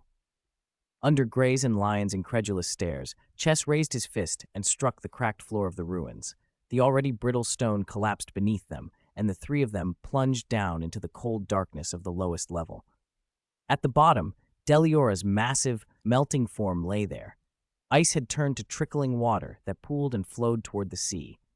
Natsu shouted, surprised to see Chess and Gray falling into the depths. Across from him, Zalti, really Ultier wearing a strange mask, was perched on a rock pillar, frowning. She'd watched Chess at the council tribunal and had quietly been relieved. Chess hadn't reached the ruins first. Now that Absolute Zero was dissipating, even an S-class mage couldn't stop it. Ultier's eyes gleamed at the thought of witnessing Deliora's new strength firsthand. But what happened next stopped her breath. Melting ice, a soul on the verge of fading away. By my name, guided by the card, descend again in perfect form. Chess intoned. My turn. Form restoration. Activate. He raised the magic card and poured every scrap of his magic into it. Sacred light braided with brilliant radiance, forming an intricate, mysterious seal. He had deliberately withheld the card's true name, Dead Soul Revival. It wasn't that he distrusted Gray or Lion. This was a life and death craft too dangerous to announce. He'd already discussed the risks with the Black Magician, who judged from past uses, like the fight against Ignia, that if a resurrection completed before a soul dissipated, the god Anxura might not detect it. The formation flared and illuminated the dark cavern. From the shining core, a woman with short, lively hair stirred. She blinked, rubbing her head as if waking from a long sleep, and then she sat up. Uru? Gray whispered, breathless. The woman looked around, eyes clear and alive. Chapter 71, Master and Disciple Reunited, Urutia Flanks. At the top of the ruins, Lucy and Happy stared as the giant purple magic circle slowly dissolved into nothing. They had just finished the Moondrop ritual, completing the last sweep of moonlight energy. It's gone. Does that mean Deliora's Absolute Zero is broken? Lucy stood and tested the ground with her foot. It no longer trembled. Do you think Chess's plan to restore Master Gray to human form will actually work? Happy peered down the way, worry creasing his face. Demons and that kind of stuff, it's scary. With Chess, it'll be fine. Lucy trusted him completely, even if some of what he said had sounded impossible. The ritual's done. Let's go down and see. Okay, you lead, Lucy. I'm a little scared. Happy nudged her forward. Be a brave boy for once. Below, the glow and the cold mist thinned. Ulu stepped forward with slightly unsteady legs toward where Gray and Lion stood. Newly revived, she still felt out of balance from Absolute Zero. She shook her head, a bit dizzy, then looked around at the unfamiliar surroundings and gave a small, polite smile. Hello, handsome gentleman. Where am I? Gray and Lion froze. The face, the voice, that smile, everything crashed into them like a bolt from nowhere. Could this be a dream? Could she really be alive? Ulu. She'd come back? A deafening roar cut their stunned silence. Deliora's eyes flared a painful red as it fixed its gaze on the woman on the ice. It recognized the human who had trapped it for so long. Its hatred and murderous intent surged. Deliora? Someone cried out. Ulu startled. You two get out of here now. It's too dangerous. Though still half awake, she stepped between Deliora and the two men. Her hands moved, weaving cold, molding magic the way she had years ago. But having just been brought back, her control over her magic was chaotic. The molding magic snapped and fizzled as it formed. "Why?" she began, despair flashing across her face. Deliora howled, then, mid-swing, its body began to crack. The fissures spread rapidly. In seconds, it collapsed into a heap of shattered stone and ice.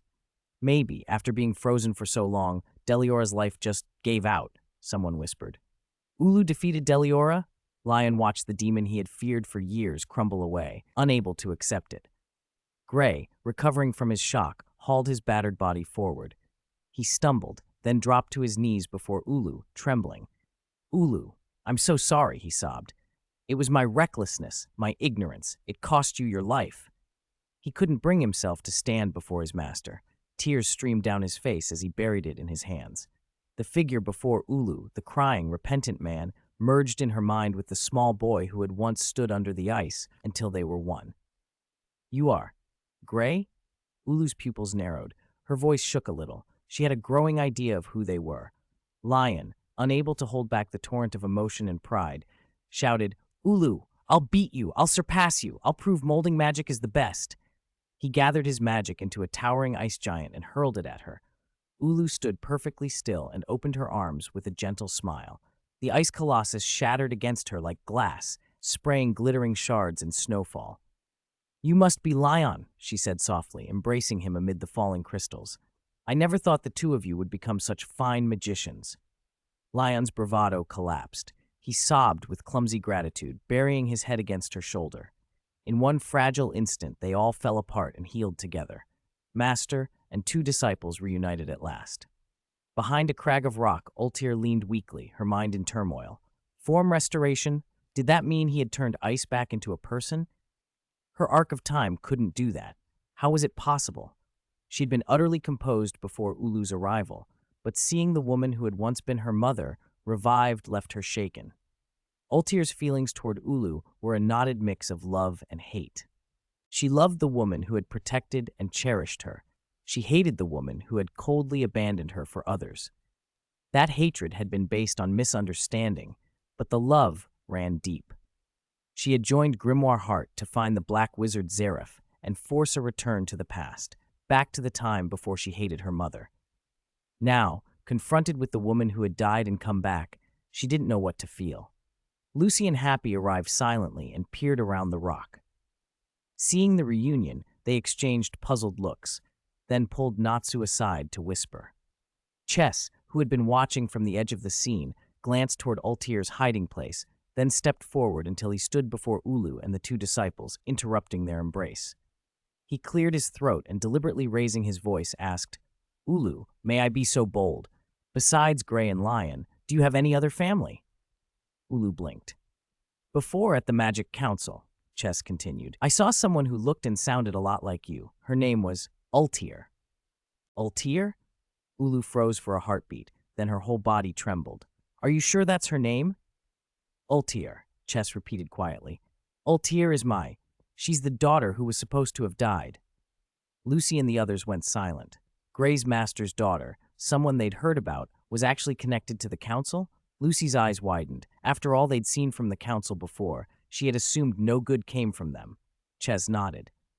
"No mistake. She's one of the 9 council members now." Ulu's fragile composure shattered. Tears streamed down her face as if they couldn't stop. Everything that had happened in quick succession, waking from absolute zero, finding Gray grown, seeing Lion again, and now the possibility that Ultir was alive, overwhelmed her. Her voice shook as if she could barely hold it together. "You said she was dead, but I saw someone in the council who—" Chess could see how raw she was and asked gently, "What happened?" "I don't." Ulu swallowed and wiped at her face, steadying herself. "When Ultir was little, her magic was too strong for her small body. I took her through the snow to find help. I found the Magic Development Institute and entrusted her to Director Brian. I went back to visit, but they always refused me, said the treatment wasn't finished, that I couldn't see her. Then Brian told me she had died. He said she was gone, and I—" Her hands clutched at her tunic, anger flaring through the grief. "He told me she was dead and wouldn't let me see her. I begged, but he refused. He lied. He kept her because of her abilities. I want to see her, wherever she is. Chess listened, expression unreadable. He glanced at a pile of rubble nearby and thought, the mood's already like this. Why aren't they coming out?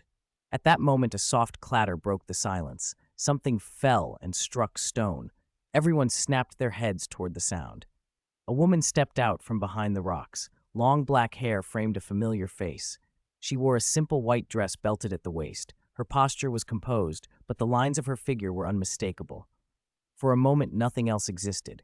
Ulu and this woman looked so much alike, it was as if time itself had folded over. Ultir stood there, and Ulu collapsed into a wail that was half sob, half joy. No, it's you, Ultir. Natsu, ever the first to speak before he thought, blurted, two of Gray's masters? Twin masters?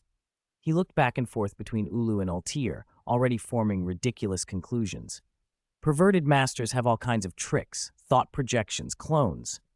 You mean thought projections, Lucy corrected, rubbing her temples. And that's not a thought projection. That's actually twins, Happy announced confidently, puffing out his chest as if that explained everything. Lucy groaned and flopped to the ground. Some things never changed. Chess held up a hand and murmured, "Give them some privacy." Then, lifting Natsu with one arm and Happy tucked under his other, he led Lucy out of the cramped cave. As they stepped into the open air, the sobbing from inside grew muffled and then faded. Moonlight bathed Karuna Island. From the top level of the ruined temple, the view was breathtaking. Purple-tinged sky, the ocean glinting, cool wind carrying the scent of salt. Natsu and Happy were already whispering and speculating on the grass. Lucy walked up to stand beside Chess at the cliff edge, folding her hands behind her back and gazing at the night as if she'd seen something both painful and beautiful. After a long pause, she finally asked, voice small, "Chess, can your magic bring the dead back to life?" Chess's face remained calm but distant. "Not exactly. What I did for Ulu was restore a body that had been broken down, reassembled matter that had been dispersed, like water made whole again. It's not true resurrection." Lucy frowned. "So it can't actually bring someone back if they've been dead for a long time?" "No," Chess said. "There are two hard limits to it: time and the user's power. The longer a person has been dead, the greater the power you need to reverse it. To restore Ulu, whose body had been reduced to water, it nearly drained me entirely. Bringing back someone who died years ago, like a celestial magician, would be impossible with what I have. It consumes everything." Lucy bowed her head, the light in her eyes dimming. She thought of Layla, her own mother. Chess's words were a brick she could not lift. Chess's lips twitched, almost playfully. "If you want to know what it's like to have your body shattered and put back together, I could. Demonstrate. It won't hurt much." "Who would want that for no reason?" Lucy snapped, then softened as Virgo appeared at her side with exaggerated solemnity. "Princess," Virgo declared, "I volunteer on principle." Lucy almost laughed despite herself. They were still talking when footsteps descended from the far end of the stairway. The sound made everyone fall quiet. Emerging were Ultir and three others, two attendants and a young woman who might have been one of Ulu's disciples, moving with quiet dignity. Ultir's face was streaked with tears, but composed. Ulu followed, supported by two younger women who had steadied her. From where Lucy stood, she could see everything. Ulu and Ultir stood facing each other, the pale moonlight catching on their matching features. For a suspended moment, no one moved. Then Ulu stumbled forward, and Ultir reached out as if she'd been ached for as long as she could remember. They embraced, tightly, as if to make up for all the lost years in one hold. Ulu's hands clung to Ultir's shoulders, Ultir's cheek pressed against her mother's hair, and both of them sobbed. There were no accusations at first, only the raw release of a mother's longing and a daughter's guilt. When they pulled back, Ulu's face was a mixture of relief and anger.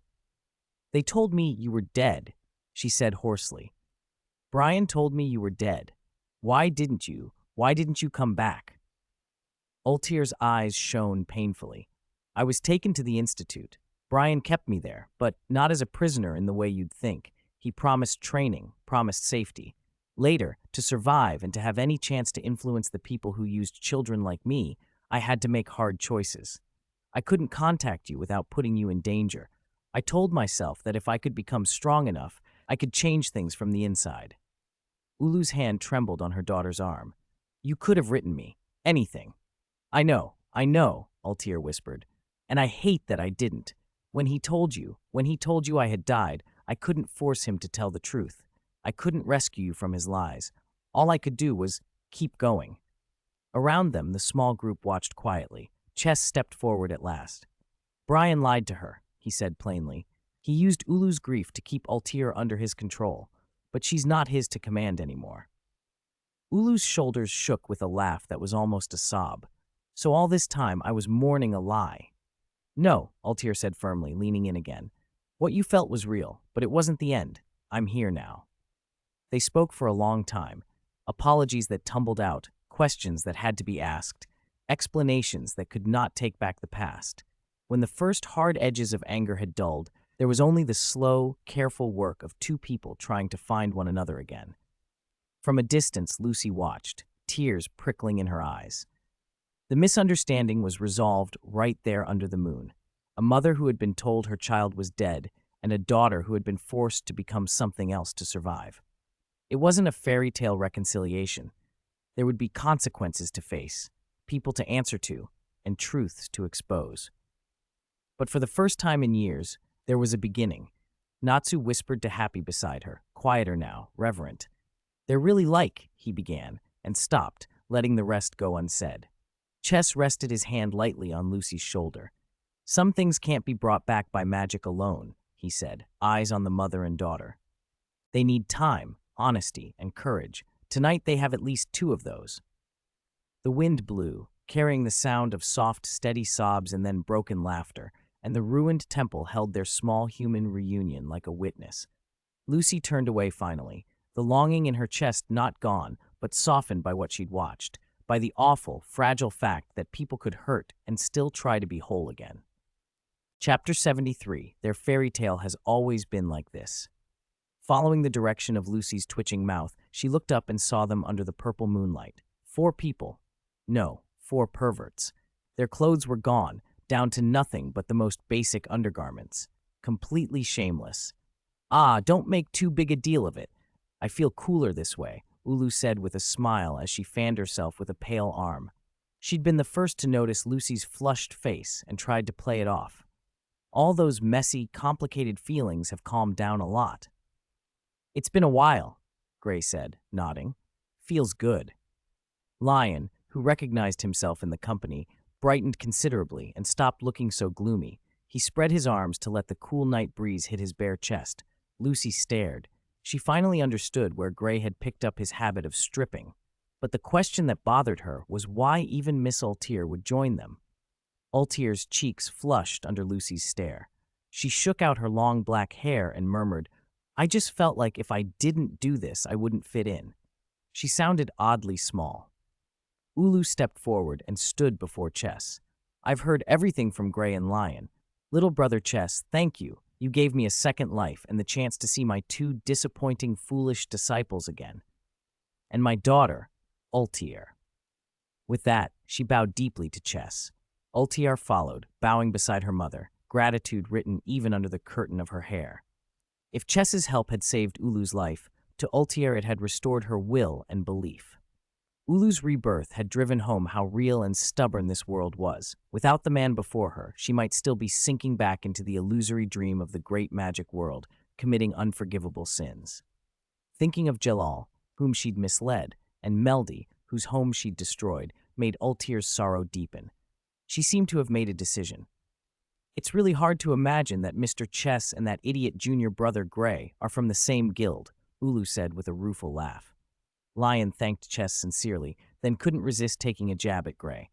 Hey, don't be fooled by Chess's look. He's our guild's #1 destroyer. Gray turned red. He knew Chess too well. When he tried to express gratitude seriously, he got awkward and uncomfortable. In the end, he couldn't manage a bow. He simply looked away, folding Chess's kindness into his heart without words. Chess considered the 4 of them for a moment, resting his chin on his hand. Is that all? He asked, blunt as ever. This rebirth can't be repaid. If it's something I can do, ask it of me. Anything. This kindness can't be repaid, Ulu answered solemnly. Same here, Altair echoed. Lyon and Gray were silent, but their expressions were firm. Chess studied them, and a corner of his mouth tipped up into a mischievous smile. Anything, really? Yes? Ulu and Altair nodded without hesitation.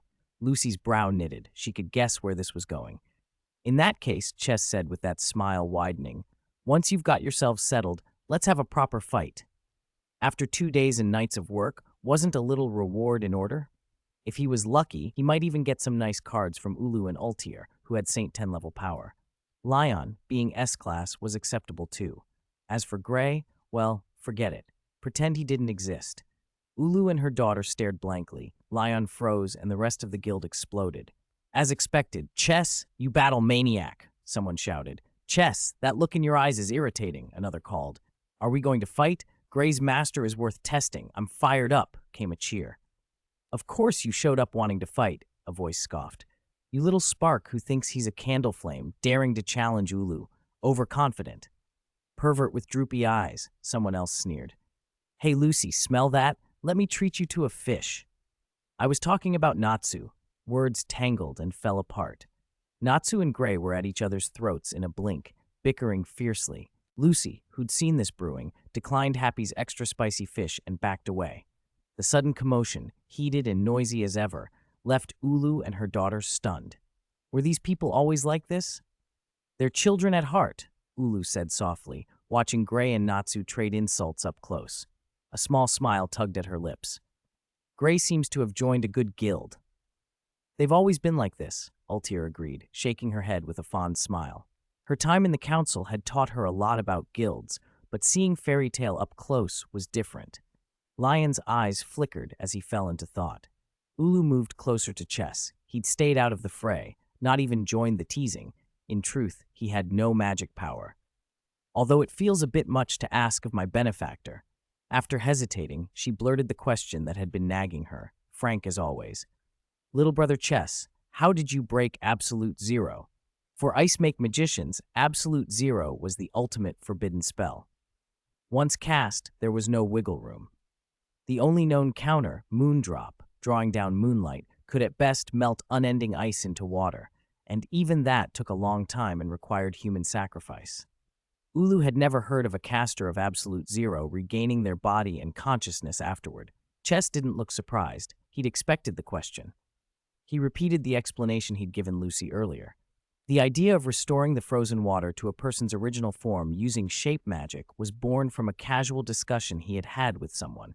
If the magical qualities of Absolute Zero had still remained intact, he had no way of undoing it. A theory from a casual conversation? Ulu's eyes widened. One of my card spirits, there's a wise one among them who spent years studying magic. She trailed off, looking up at the night sky. The world beyond the northern continent really is vast. Her intuition told her there was more to the story than Chess was saying, but he had no intention of elaborating, and pressing him wouldn't help. For Ulu, being able to see Gray and Lion again and to stand beside her grown daughter was the greatest gift fate had given her. Compared to that, how Absolute Zero had been broken hardly mattered. Chapter 74, Demons Dancing in the Night Sky. At the edge of Karuna Island, rocks flew backward and wood splinters scattered as if time itself had been ripped in two. The village that had been left in ruins after Yuka and the others' attack knit itself back together at a speed anyone could see. Altair held a glowing sphere in her hand, Arc of Time, the lost magic that could reverse the damage to inanimate things. Lucy stood there, stunned by the power she was watching. The magic and the reserves of mana were unlike anything she'd seen before. Truly, she thought, Altair really was Ulu's daughter. Natsu, being Natsu, clapped Altair on the shoulder and grinned. Not bad, Blackie. Your style's kinda like that masked guy's, and you even smell the same, but you're way stronger than him. Altair's mouth twitched. My name's Altair, not Blackie. Aha, whatever. Natsu scratched his head and flashed his enormous smile. Ches watched him and couldn't decide if the man was pretending to be foolish or actually that dense, leaning toward the latter. When it came to anything beyond fighting and protecting his friends, Natsu was hopeless. Hey, what are you wizards thinking? The village chief shouted, his voice ragged and urgent. He was almost completely transformed into a demon, his concern fixed not on the village's ruin, but on the purple moon hanging above. Why haven't you destroyed the moon yet? Destroy it! It's not something humans can do, Gray said flatly, already frustrated. Lucy hurried forward and put her hands up, trying to calm the chief. Only then did she remember, though the Deliora crisis had been dealt with, the S-Class request still had no leads. Ultir, who already knew the truth behind the village's condition, moved to speak. Just as she opened her mouth, Ulu reached out and stopped her. "It's been a while since I had room to teach," Ulu said, looking at Ultir with mock severity. "Let me give my foolish, idiotic disciple a little lesson." She shot a sideways glance at Gray. A nervous tick flickered at his temple. Although Ulu had been frozen for a long time, her experience and knowledge were intact. After listening to the villager's account, she thought for a moment and then spoke. "So your bodies began changing when the purple moon first appeared 3 years ago?" "To be precise," the village chief corrected, "it only happens when the purple moon comes out at night. Only the island's locals are affected. Lion and his group haven't shown the same symptoms." Ulu's eyes narrowed as she paced. She knew more about Moondrop and the restraints on Absolute Zero than Gray or Natsu did. The timelines align exactly, but the outcomes are different. Then there's only one explanation. In the middle of her deduction, Ulu screamed, misstepped, and toppled into the pit Lucy had dug earlier to trap Yuka and the others. The trap that had been prepared for Urza had now claimed Ulu instead. "Someone fell for it again?" a villager snickered. "That trap was clumsy." "Could that blonde girl actually be a genius?" another murmured, incredulous at how the pit had restored itself. Lucy broke out in cold sweat, shaking her head. "It's not my fault, really." Happy hovered over her and peered. "Hey, you're leaking juice." "That's sweat, you idiot," Lucy snapped. Ulu climbed out of the pit, as if nothing had happened, and continued her thought without missing a beat. "One possibility is that all this is caused by the moon." She refused to lose face in front of her student and Ultir's blushing daughter, so she pretended the fall had never occurred. Lucy sighed in relief, but kept her skepticism to herself. "Then, listen to the village chief. Let's destroy the purple moon." Ulu clenched a fist, resolved. Natsu, Lucy, Happy, and Gray froze. "What?" Ulu didn't bother with long explanations. She wanted to show them. "Gray, Lion, let me see how far your magic has progressed." She crossed fist and palm, assuming the classic stance for molding magic. After a moment's adaptation, she could access her power again. Gray and Lion recognized the move instantly. Smiles spread across their faces that masked their confusion about destroying the moon. "No problem," they answered in unison. The three, barely more than in their underwear after recent events, stood side by side with Ulu, palms sending out cold air. The scene felt like a return to an old memory. Ultir, cheeks pink, slipped silently over and joined them. Alongside her lost magic arc of time, she'd inherited Ulu's molding magic, and it was formidable. "Molding magic. Ice make geyser," they shouted together, thrusting their palms toward the ground. A spinning white magic circle bloomed, ice shards exploded outward, and temperature plunged. Pillars of ice shot up from the earth, rising section by section into the night until they slammed into the purple moon.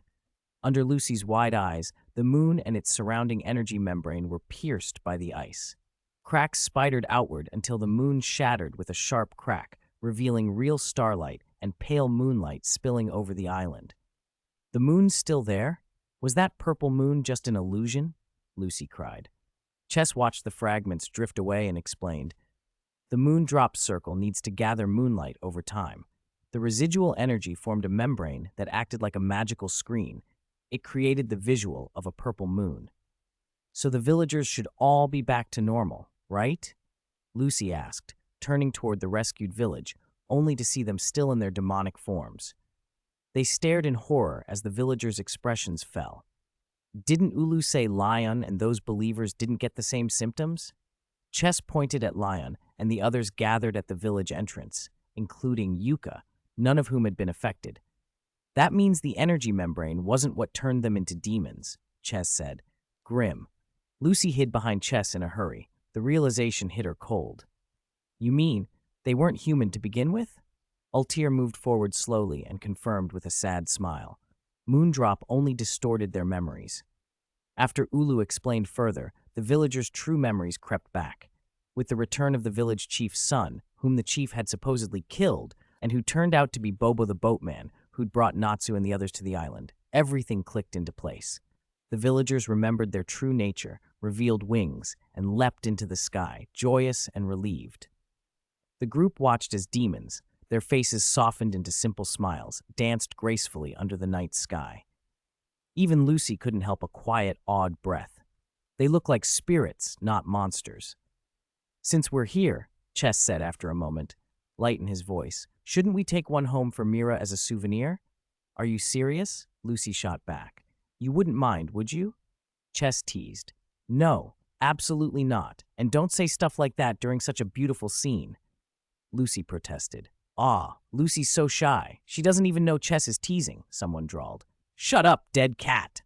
Lucy snapped, and for the rest of the night, demons and humans alike watched the stars, laughed, and danced under a real moon. Chapter 75, Witch's Sin, Urrutia's Path to Redemption. Bonfires flickered under a cold moon, and the village was alive with a warm, exuberant banquet. To thank Mr. Chess and his companions, the demon village chief set out a spread of local delicacies and special brews. Natsu quickly lost himself among the odd-looking villagers, devouring roasted meat with the same ferocious gusto he used on flames, leaving the demons in awe. Happy was equally content, sampling sea fish he'd never tasted before, and wearing a look of bliss as if he'd reached heaven. After a while, Lucy, having warmed to the simple villagers, finally shook off her instinctive fear and settled into the festivities. Chess, Gray, and Lion found themselves the center of attention, courted by several attractive demon villagers eager to feed them more. Ulu and Ultir were similarly surrounded by admiring young demons. It seemed that in the fairy tale world, gentlemen of an enthusiastic sort could crop up anywhere, regardless of species. Lucy glanced from the popular mother and daughter pair to Natsu and Happy, and the grilled meat in her hand suddenly lost its appeal. Yuka and his two companions had also been graciously received. They had come to apologize, and when the demons learned their kin had been slain by Deliora, everyone exchanged sorrowful apologies. Natsu, once he'd taken a few flames into his stomach, forgave easily. He was soon joking with Yuka, Toby, and Sherry, who remained full of self-reproach. Factions that might once have been hostile or wary, different races and rival groups, sat together in harmony. The banquet rolled on late into the night before finally winding down. Natsu, Lucy, and Happy, exhausted from the day, were fast asleep. On the wooden palisade that ringed the village, Chess found Ultir alone, enjoying the sea breeze. "Chess, mister," she murmured. Startled, Ultir hurried to hide the emptiness on her face. Knowing that her mother loved her was an indescribable comfort, yet thoughts of Jalal and Meldy, of the innocent people harmed by her madness, and of Grimoire Heart weighed on her. The depth of her mistakes left her bewildered. Ultir felt her sins were beyond forgiveness, sins that even death could not atone for. Those who carried such darkness, she believed, had no right to keep living beside their loved ones. Simply being able to share a joyful banquet tonight already felt selfish. That was why, in an attempt to preserve memories with her mother, Ultir had for the first time allowed herself to follow Ulu's lead, to let her guard down and join in. She had released her molding magic with Ulu and watched the demons dance, trying to store as many moments with her mother as she could before she left. She had made up her mind. After convincing Jalal to turn himself around and telling Meldy the truth, she would go to hell to atone for the souls she had cost. "It's unexpected," Chess said with feeling, handing her a cup of demon beer that gave off a faint purple mist. "A member of the council being connected to a guild like ours, fate can be strange." Ultir accepted the cup politely, but did not drink. The woman who had sat in the courtroom a few days ago could never have imagined that the rude, seemingly sightseeing man who had been in the council branch would be the hand that led her back to life. She set aside the turmoil in her chest and glanced at Chess, who leaned casually against the railing. "You came to find me, Mr. Chess. It's not just idle sympathy, is it?" "If I'm not mistaken," Chess said, "the magic you used earlier to restore the village, that was a type of lost magic, Arc of Time, yes?" Ultir's surprise flitted across her face before she nodded. "Arc of Time. I didn't expect you to recognize it. Arc of Time had been personally taught to her by Hades, Grimoire Heart's guildmaster. It wasn't the sort of thing a young man like Chess would easily identify. Few of even the old magicians could. I heard a little about it traveling through the Kiltina continent, Chess continued, using that as a bridge to his real point. Have you heard of another kind of power hidden within humans? Something called the second magic origin? Altier frowned. In this timeline, the second magic origin had yet to be researched and developed. It was a concept that, in the original story, emerged later and was refined during the 7 years the main characters were sealed on Tenru Island. Chess had a plan. If he introduced the idea to Altier now, with her aptitude, she might grasp it long before those years ever passed. Second magic origin? Altier echoed. That's a new one to me. You're well informed, Mr. Ches. She let out a soft, doubtful sigh. In another life, she might have been fascinated, but now her mind was set only on repentance. The subject passed quietly. Chess shifted his gaze away from the lights of Karuna Island and looked at Altier directly. You seem sad, though. It should be a good night for a mother and daughter to be reunited. How do you know? She asked, flustered. Chess pointed with a finger to the side of her cheek. Because your face is swollen. Oh, Altier touched her cheek and then realized the left side throbbed and a noticeable bump had come up where Natsu's fire dragon iron fist had struck her in the ruins. Always careful to keep her dignity, she hurriedly used magic to smooth the bump away. Ches laughed out loud at the rare look of vulnerability. Altier felt her cheeks warm. After a moment of silence, her expression darkened further, and she asked in a low voice, somber and earnest. Mr. Chess, suppose you had committed a sin that couldn't be washed away even by giving your life. What would you do? Ulu was ashamed to face them. Gray and Lion could barely speak. Jalal and Meldy were even more speechless. Altier, lonely and desperate, reached out for a way to atone to Chess, a man who lived by his own rules, loved chaos, and never seemed to take anything seriously. Are you talking about me? Chess asked. Yes. How could I be wrong? The only thing that's wrong is this whole world. Altier stared at him. Chess didn't look like he was joking. After a long silence, she sighed, chastising herself for having expected a decent answer from the man Fiore called its #1 troublemaker. Just as she was about to give up on the conversation, Chess changed tack. You can't wipe out every villain. Since you've already accrued sins, why not become a witch? Let those who deserve punishment get a taste of hell. Dying as penance is just an excuse for cowards, he continued. Punishment won't erase what you've done, but it can save others. Altier's pupils tightened. Become a witch, she whispered. For someone in your position on the council, isn't that the most fitting form of salvation? Chess asked, and then fell silent. He had already set her on this path. Crime Sorcière had been born from Altier and Jalal's resolve after they woke up. Chess's role was merely to nudge her toward it. If the Tower of Paradise incident hadn't happened yet, Altier, still sitting on the council, could do even more. How she dealt with Jalal and the 7 kin of Purgatory from Grimoire Heart, those were her problems to solve. When Chess's figure disappeared down the stairway, Altier finally snapped out of the daze. Chess Lin Edogawa, who are you, really? She murmured, but with the decision now made in her heart, she drained the beer in her hand in a single swallow. Confusion hardened into resolve. Later, in a quiet corner of the demon village, beside a long cold bonfire, Ulu sat with her 2 disciples. They had been reunited after a long separation. So, Ulu, what are your plans? Lion asked. Ulu, dressed lightly as always, looked up toward the wall where Altier had been standing. First, I'll visit some old friends in the north. I need to see how the world has changed. There's been so much time lost. If I don't catch up, I'll be left behind. She had once been obsessed with the path of magic, so much so that Altier's father chose to leave. And although she later lost her daughter and took on Gray and Lion as apprentices, the single-minded pursuit of magic had dimmed. Now, seeing Altier and her 2 former students become capable mages, something in her thawed. Will you come back? Gray asked before he could stop himself. Isn't that obvious? Ulu said with a smile. My lovely daughter and my 2 idiot students are here. Gray and Lion shouted in unison, Can you stop with that nickname? It's affectionate. Ulu laughed. Damn you, Ulu. Hurry back. I can't wait to challenge you, Lion said, clenching his fist. The bravado in his voice came from the same place as a kid eager to show a perfect test score to their parents. I'll be looking forward to it, Ulu replied, smiling as she patted Lion on the head. By the way, Lion, I noticed when we were on the temple roof.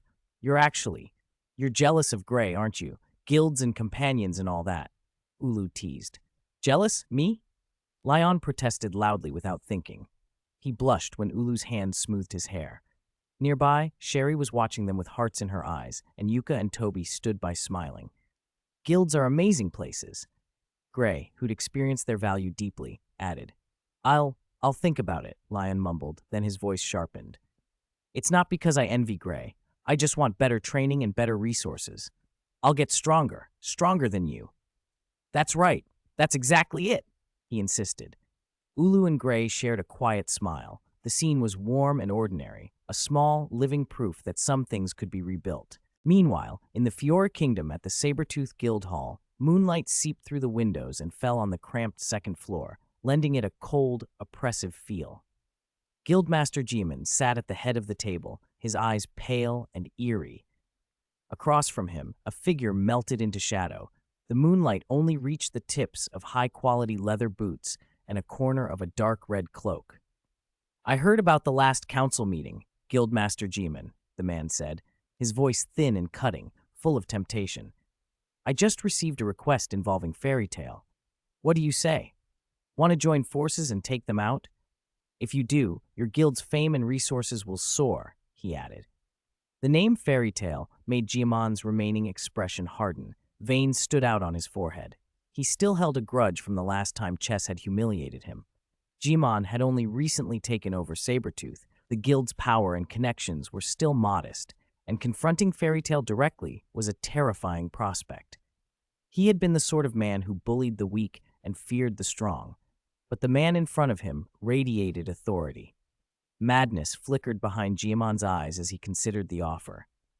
Fairy Tail may be the top guild in Fiore, but there were rivals who could match them and even surpass them. The shadowy figure lowered his hood to reveal a familiar, formidable face. Jose Porla, the former master of Phantom Lord, one of the kingdom's most feared guild leaders, and a man whose presence alone could tip balances. It would be an honor to cooperate with you, Jimin said, rising and offering his hand. Then let us pray for our victory, Guildmaster Jimin, Jose replied with a sinister smile, and their hands met. In the quiet that followed, a conspiracy against Fairy Tail began to take shape. Chapter 77, The Phantom's Actions and Conspiracies. Phantom Lord, the headquarters of the moving fortress. Jose sat in the high chair with the 4 elements of S-Class gathered before him, while a strange man in the corner kept clanging and gnawing on a piece of iron. Guildmaster, a small guild like Sabertooth, which we've never even heard of, and which may not even have the fighting strength of our branch divisions. Do we really need cooperation? Totemaru of the Fire 4 Elements spread his arms arrogantly, showing contempt for the supposed insignificance of Sabertooth. He could not see why their guildmaster would bother with such a minor organization. Phantom Lord alone was more than enough to annihilate Fairy Tail. Jimin's magic as a guild master is barely passable, but that's not the point, Jose said with one hand propping his cheek. A cold smile curled at the corner of his mouth. The Irmo Relic Island incident some time ago did Fairy Tail a lot of good. If we simply attack Fairy Tail directly, there could be trouble. But if we act under the pretense of helping an ally, it's different. Large-scale conflict between legitimate guilds was not lightly tolerated. In Jose's original plan, he would stir small frictions to get Makarov to start a war, giving Phantom Lord the pretext it needed to strike back and seize the upper hand. Ultimately, his aim was to destroy Fairy Tail, settle a long-standing grudge, capture the Heartfilia Consortium's daughter, and secure vast wealth to cement his position as Fiora's top guild. Fairy Tail's reputation had long been tarnished. The public would assume they were the rule breakers, allowing Phantom Lord to pin the blame even if towns got destroyed. Victors make the rules. That would be enough.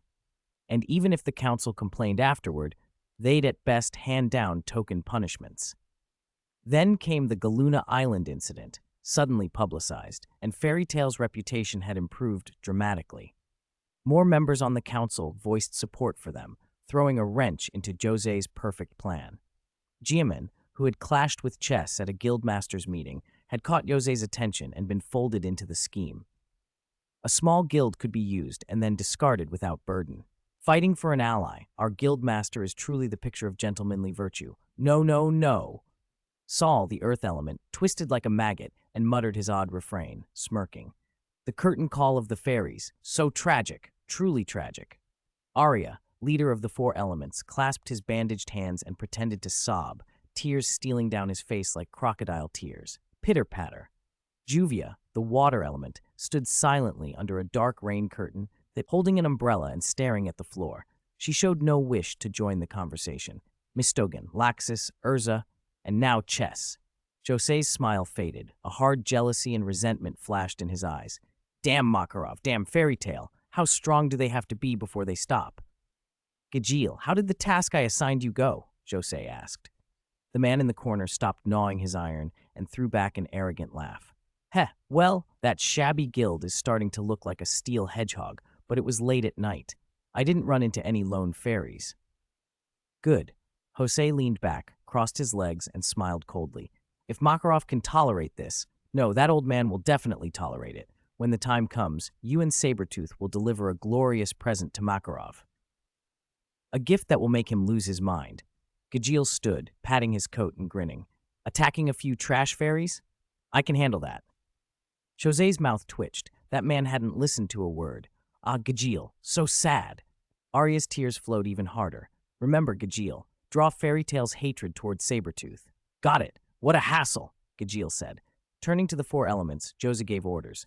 Arya, you head to Sabretooth first and prepare. When Makarov appears, I'll create an opening so you can drain his magic. While Fairy Tail and Sabretooth fight, Juvia and Saul find an opportunity to capture Lucy Hartfilia and bring her to me. Got it. Pitter-patter. Arya sniffed. Guildmaster, saying capture sounds too rough for a girl.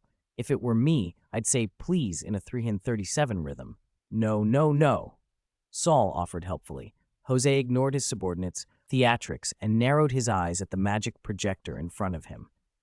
A complete map of the kingdom of Fior glowed there. It's time to wipe it from this map, Fairy Tail.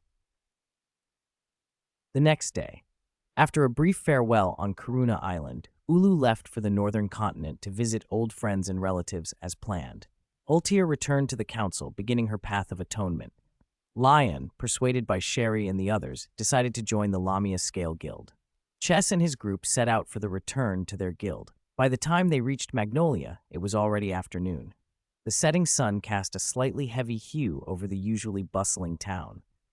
Chess didn't summon the stone giant this time. He felt the townspeople's gazes were unusually complex. That, combined with the story's events, made the source obvious. Phantom Lord had begun to move. Natsu and the others barely reacted. They were still buzzing about the S-Class request they'd just finished. 7 million J. That's 7 million J, someone cried.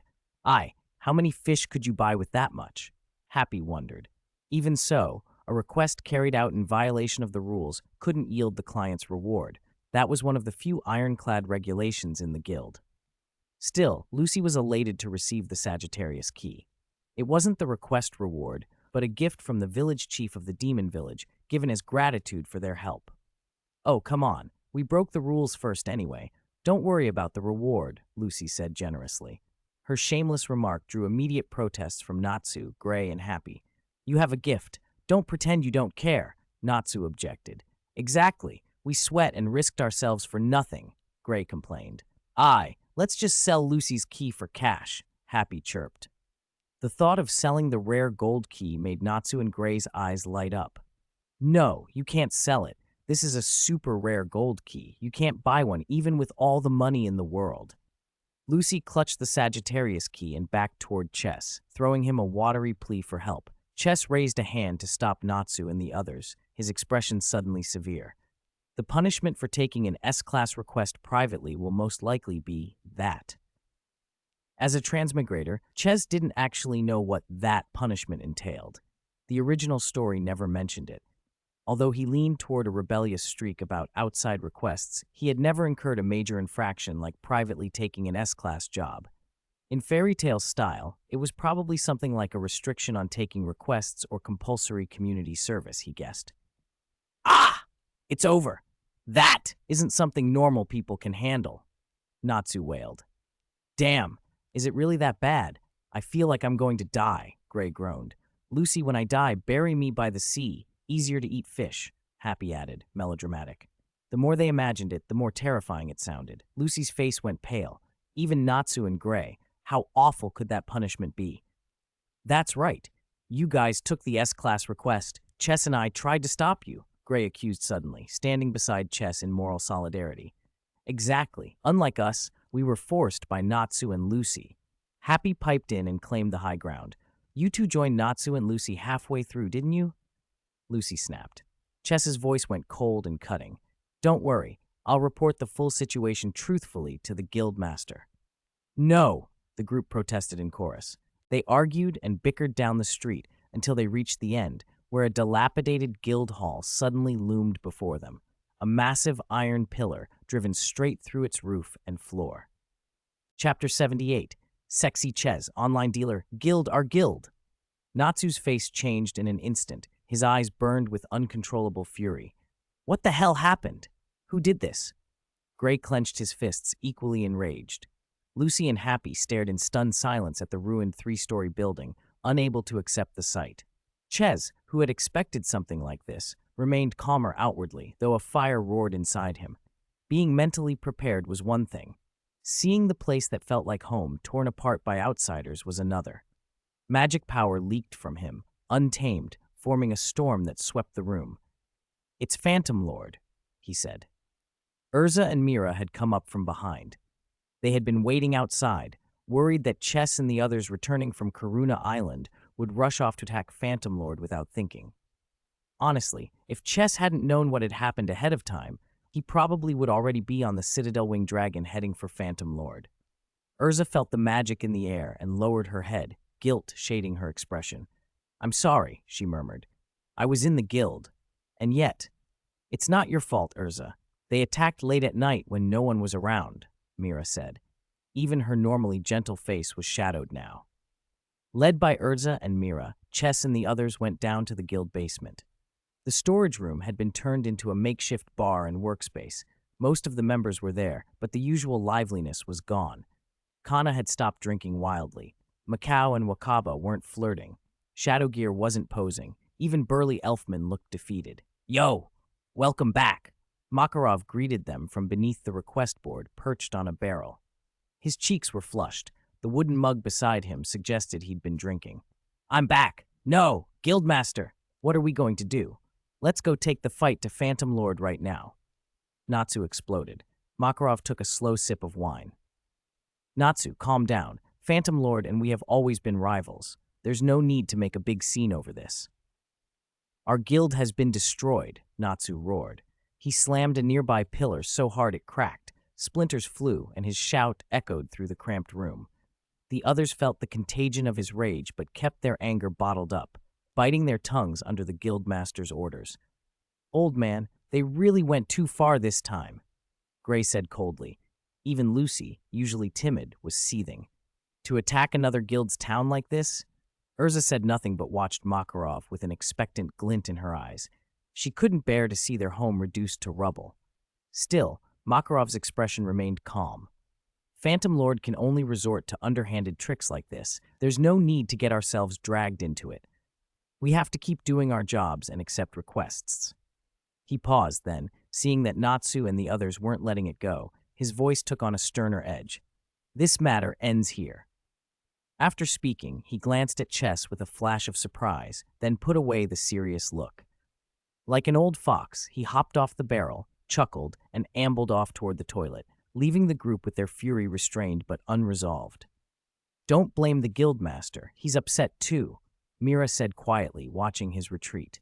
But war between guilds isn't allowed. It would destroy the order of the magic world, especially between powerful guilds like theirs and Phantom Lord. They attacked first, didn't they? Natsu shouted again. That's not the point. Mira sighed. Phantom Lord's attack on the building wasn't a formal declaration of war. Even if they retaliated in kind, Phantom Lord had dozens, maybe hundreds, of branches they couldn't possibly wipe out. More importantly, escalation would put their friends in unpredictable danger and could trigger a full-scale war. Makarov wasn't cowardly or unfeeling. He cared above all for the safety of his children. "Ah, that request nearly killed me. Mira, can I have a cold cola?" Chess said, breaking some of the tension as he casually slid into a seat. "Okay, sure, just a moment," Mira answered, a small smile easing the heaviness from her face. In truth, Chess had been the one she worried about most. Natsu and Gray could be stopped by her or Urza, but if Chess lost control, even Makarov might have to step in. She'd feared that worst of all. "Damn it, forget Lucy. How could Chess be like this?" Natsu raged on, and Happy, uncharacteristically quiet, wondered if he should be glad Natsu still thought of him first even now. Eventually, Natsu calmed down enough to slump into a corner. Gray and Lucy sat dourly as well. At least, perhaps, they would avoid punishment for taking an S-class request in secret. Meanwhile, Chess, Mira, and Urza recounted what had happened on Karuna Island, including Gray's master Ulu and council member Ultier. Both were stunned. None of them had expected Gray's story. Time passed in that heavy atmosphere. As evening fell and members began to head to their rooms, Chess, the one Makarov had worried about most, stood up slowly. A faint glow played across his fingertips as a card shimmered into being. "Chess, what are you doing?" Makarov's voice rose with immediate alarm.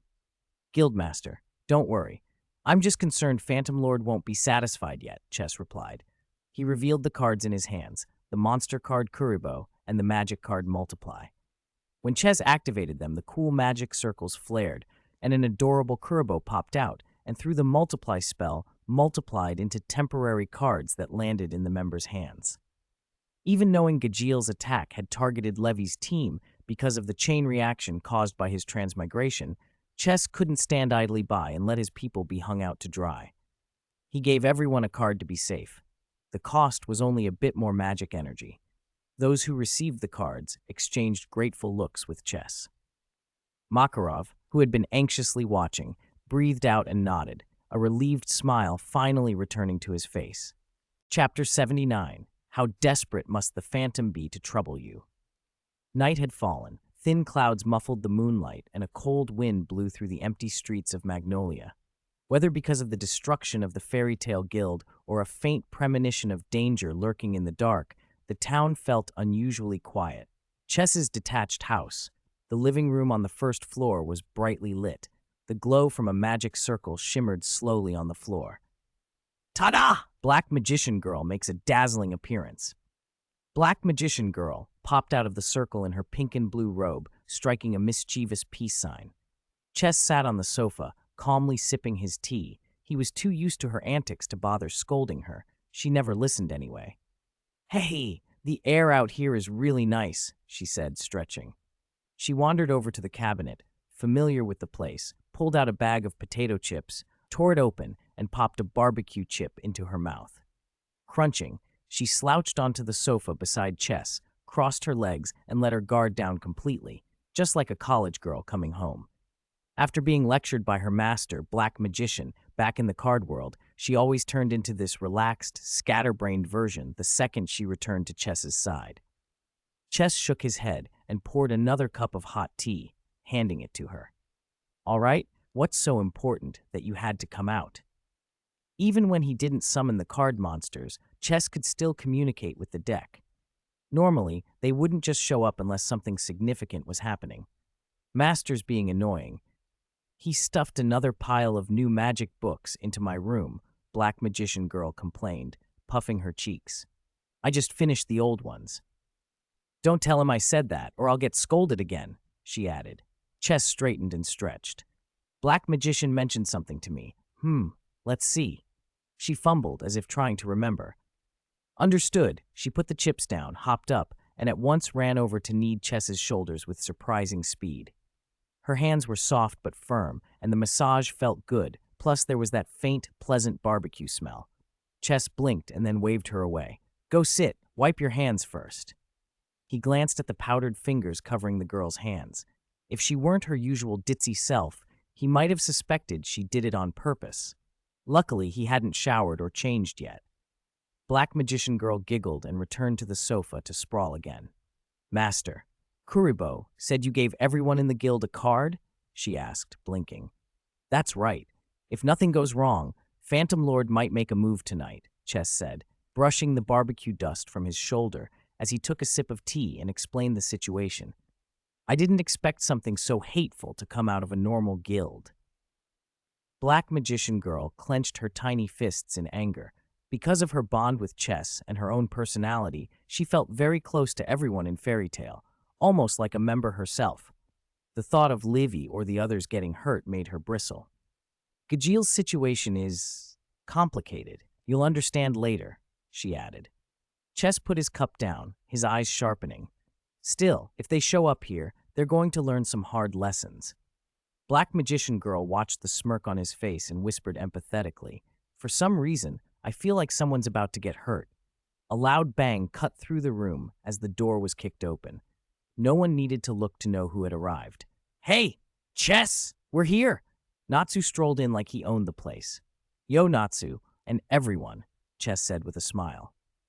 One by one, the others slipped in. Urza in casual clothes, Lucy holding Plu, and Gray, shirtless, poking his head through the doorway. Happy wasted no time either, running straight for the fridge to hunt down fish. Chess sometimes cooked dishes that reminded him of home, and his friends knew where to find comfort food. "Natsu, don't be so rude. That's Chess's house." Urza scolded then, familiar with the layout, sat opposite Chess and began brewing tea as if it were the most natural thing in the world. "Chess's place is way roomier than Lucy's," Lucy muttered, taking the offered cup. Gray flopped down beside Urza. "Thanks. I'll have a cup too." "No problem. The water'll boil soon." Urza nodded and relaxed into her seat. Before Chess left on his 10-year mission, they'd visited often and knew this house well. "Hey, you guys are acting like you live here," Chess teased. "And what right does a pervert who barges into other people's houses to read smutty novels without saying hello have to make that face?" Lucy shot back, starting her usual teasing. Urza handed Lucy her tea. "Here you go." Lucy took her seat, and the once spacious living room felt suddenly a lot more crowded and lively. Chess didn't mind the intrusion. Among friends, formalities were unnecessary. He just made a mental note that Natsu would have to pay for that door somehow. Black Magician Girl shifted her posture and asked, "Lucy, Urza, why did you come?" At once, the light mood turned solemn. Natsu flopped onto the coffee table and pouted. "Mira said Phantom Lord might still be in the city, and that they could have found our addresses. She told us to stick together." Lucy explained what she'd learned on the way over. Even though Chess had given everyone cards, this was double insurance. Better safe than sorry. "We planned to stay at Lucy's, but her place is too cramped," Urza added calmly. "How desperate would Phantom Lord have to be to come looking for you?" she asked, folding her hands around her teacup. She had fought Chess not long ago and knew his strength. For Phantom Lord to attack this house would mean they were beyond reckoning. Chess cracked his knuckles and grinned. "Honestly, I'd be a little excited." Urza studied his expression for a moment, then sighed in admiration. "Still, I didn't expect you to be calmer than Lucy." Lucy nearly choked on her tea. "Why am I the barometer again?"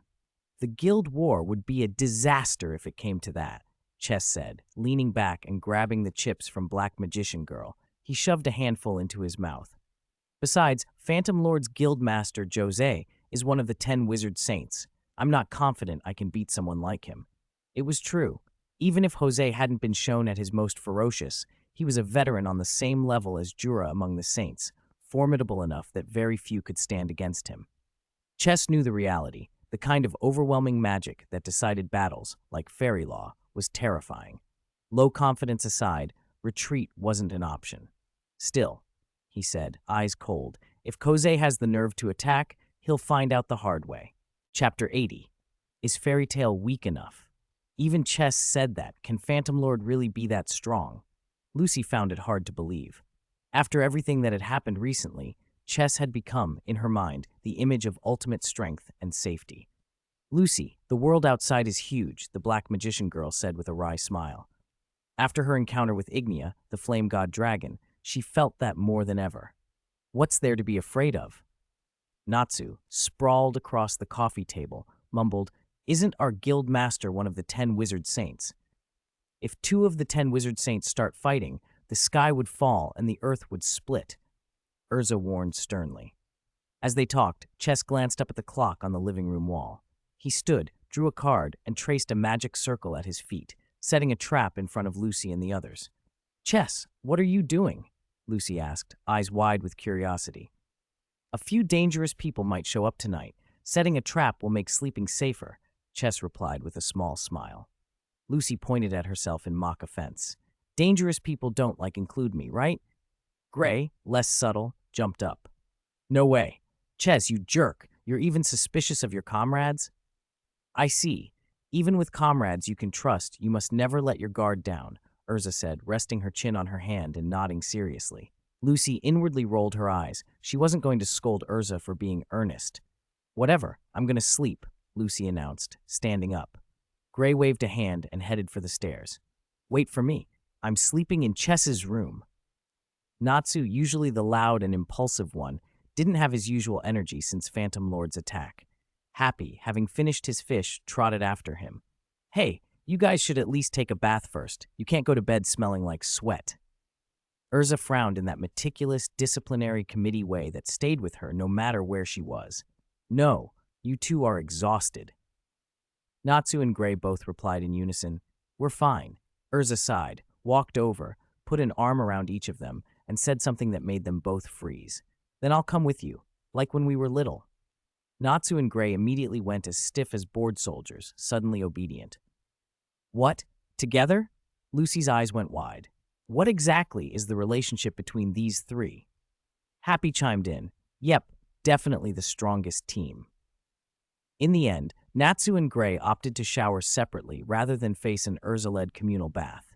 Chess's house had 2 shower rooms, a luxury compared to Lucy's cramped rental, so their turns didn't take long. "Chess, it's your turn now," Lucy said as she stepped out of the first-floor shower, tying up her long blonde hair and still in the pink pajamas she'd brought. Urza had already finished upstairs and was chatting with Chess and the Black Magician Girl about Phantom Lord. Urza's strawberry-patterned pajamas looked almost absurdly cute against her usual stoic, heroic expression. Chess rose to his feet, but his expression shifted and his voice dropped low. "Looks like I'll have to bathe a little later." At the same instant, 3 little Kuriboh-like guardians Chess had placed around Magnolia were destroyed. That was the signal he'd been waiting for.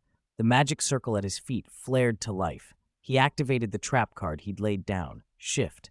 Lucy and Urza stared, stunned, as Chess vanished from where he stood. The magic circle blinked once, and, to their astonishment, another figure popped into existence where Chess had just been standing. "Ouch! Urza? Lucy? Where am I?" Jet of shadow gear landed on his rear on Chess's living room floor, rubbing his butt, bewildered. Meanwhile, miles away in a darkened street, a different scene had unfolded. A few minutes earlier, the shadow gear trio, Levy, Jet, and Troy, were walking home through Magnolia's quiet, empty streets. "Levy, you should hurry back to the dormitory. It's not safe out here," Troy said, worry plain on his face. Mira said those Phantom Lord people might still be around. Jet agreed. "Yeah, let's head back." Levy walked between them, smiling confidently. "All 3 of Shadow Gear are together, so nothing's going to take us down. Levy." Jet and Troy were smitten at her trusting smile.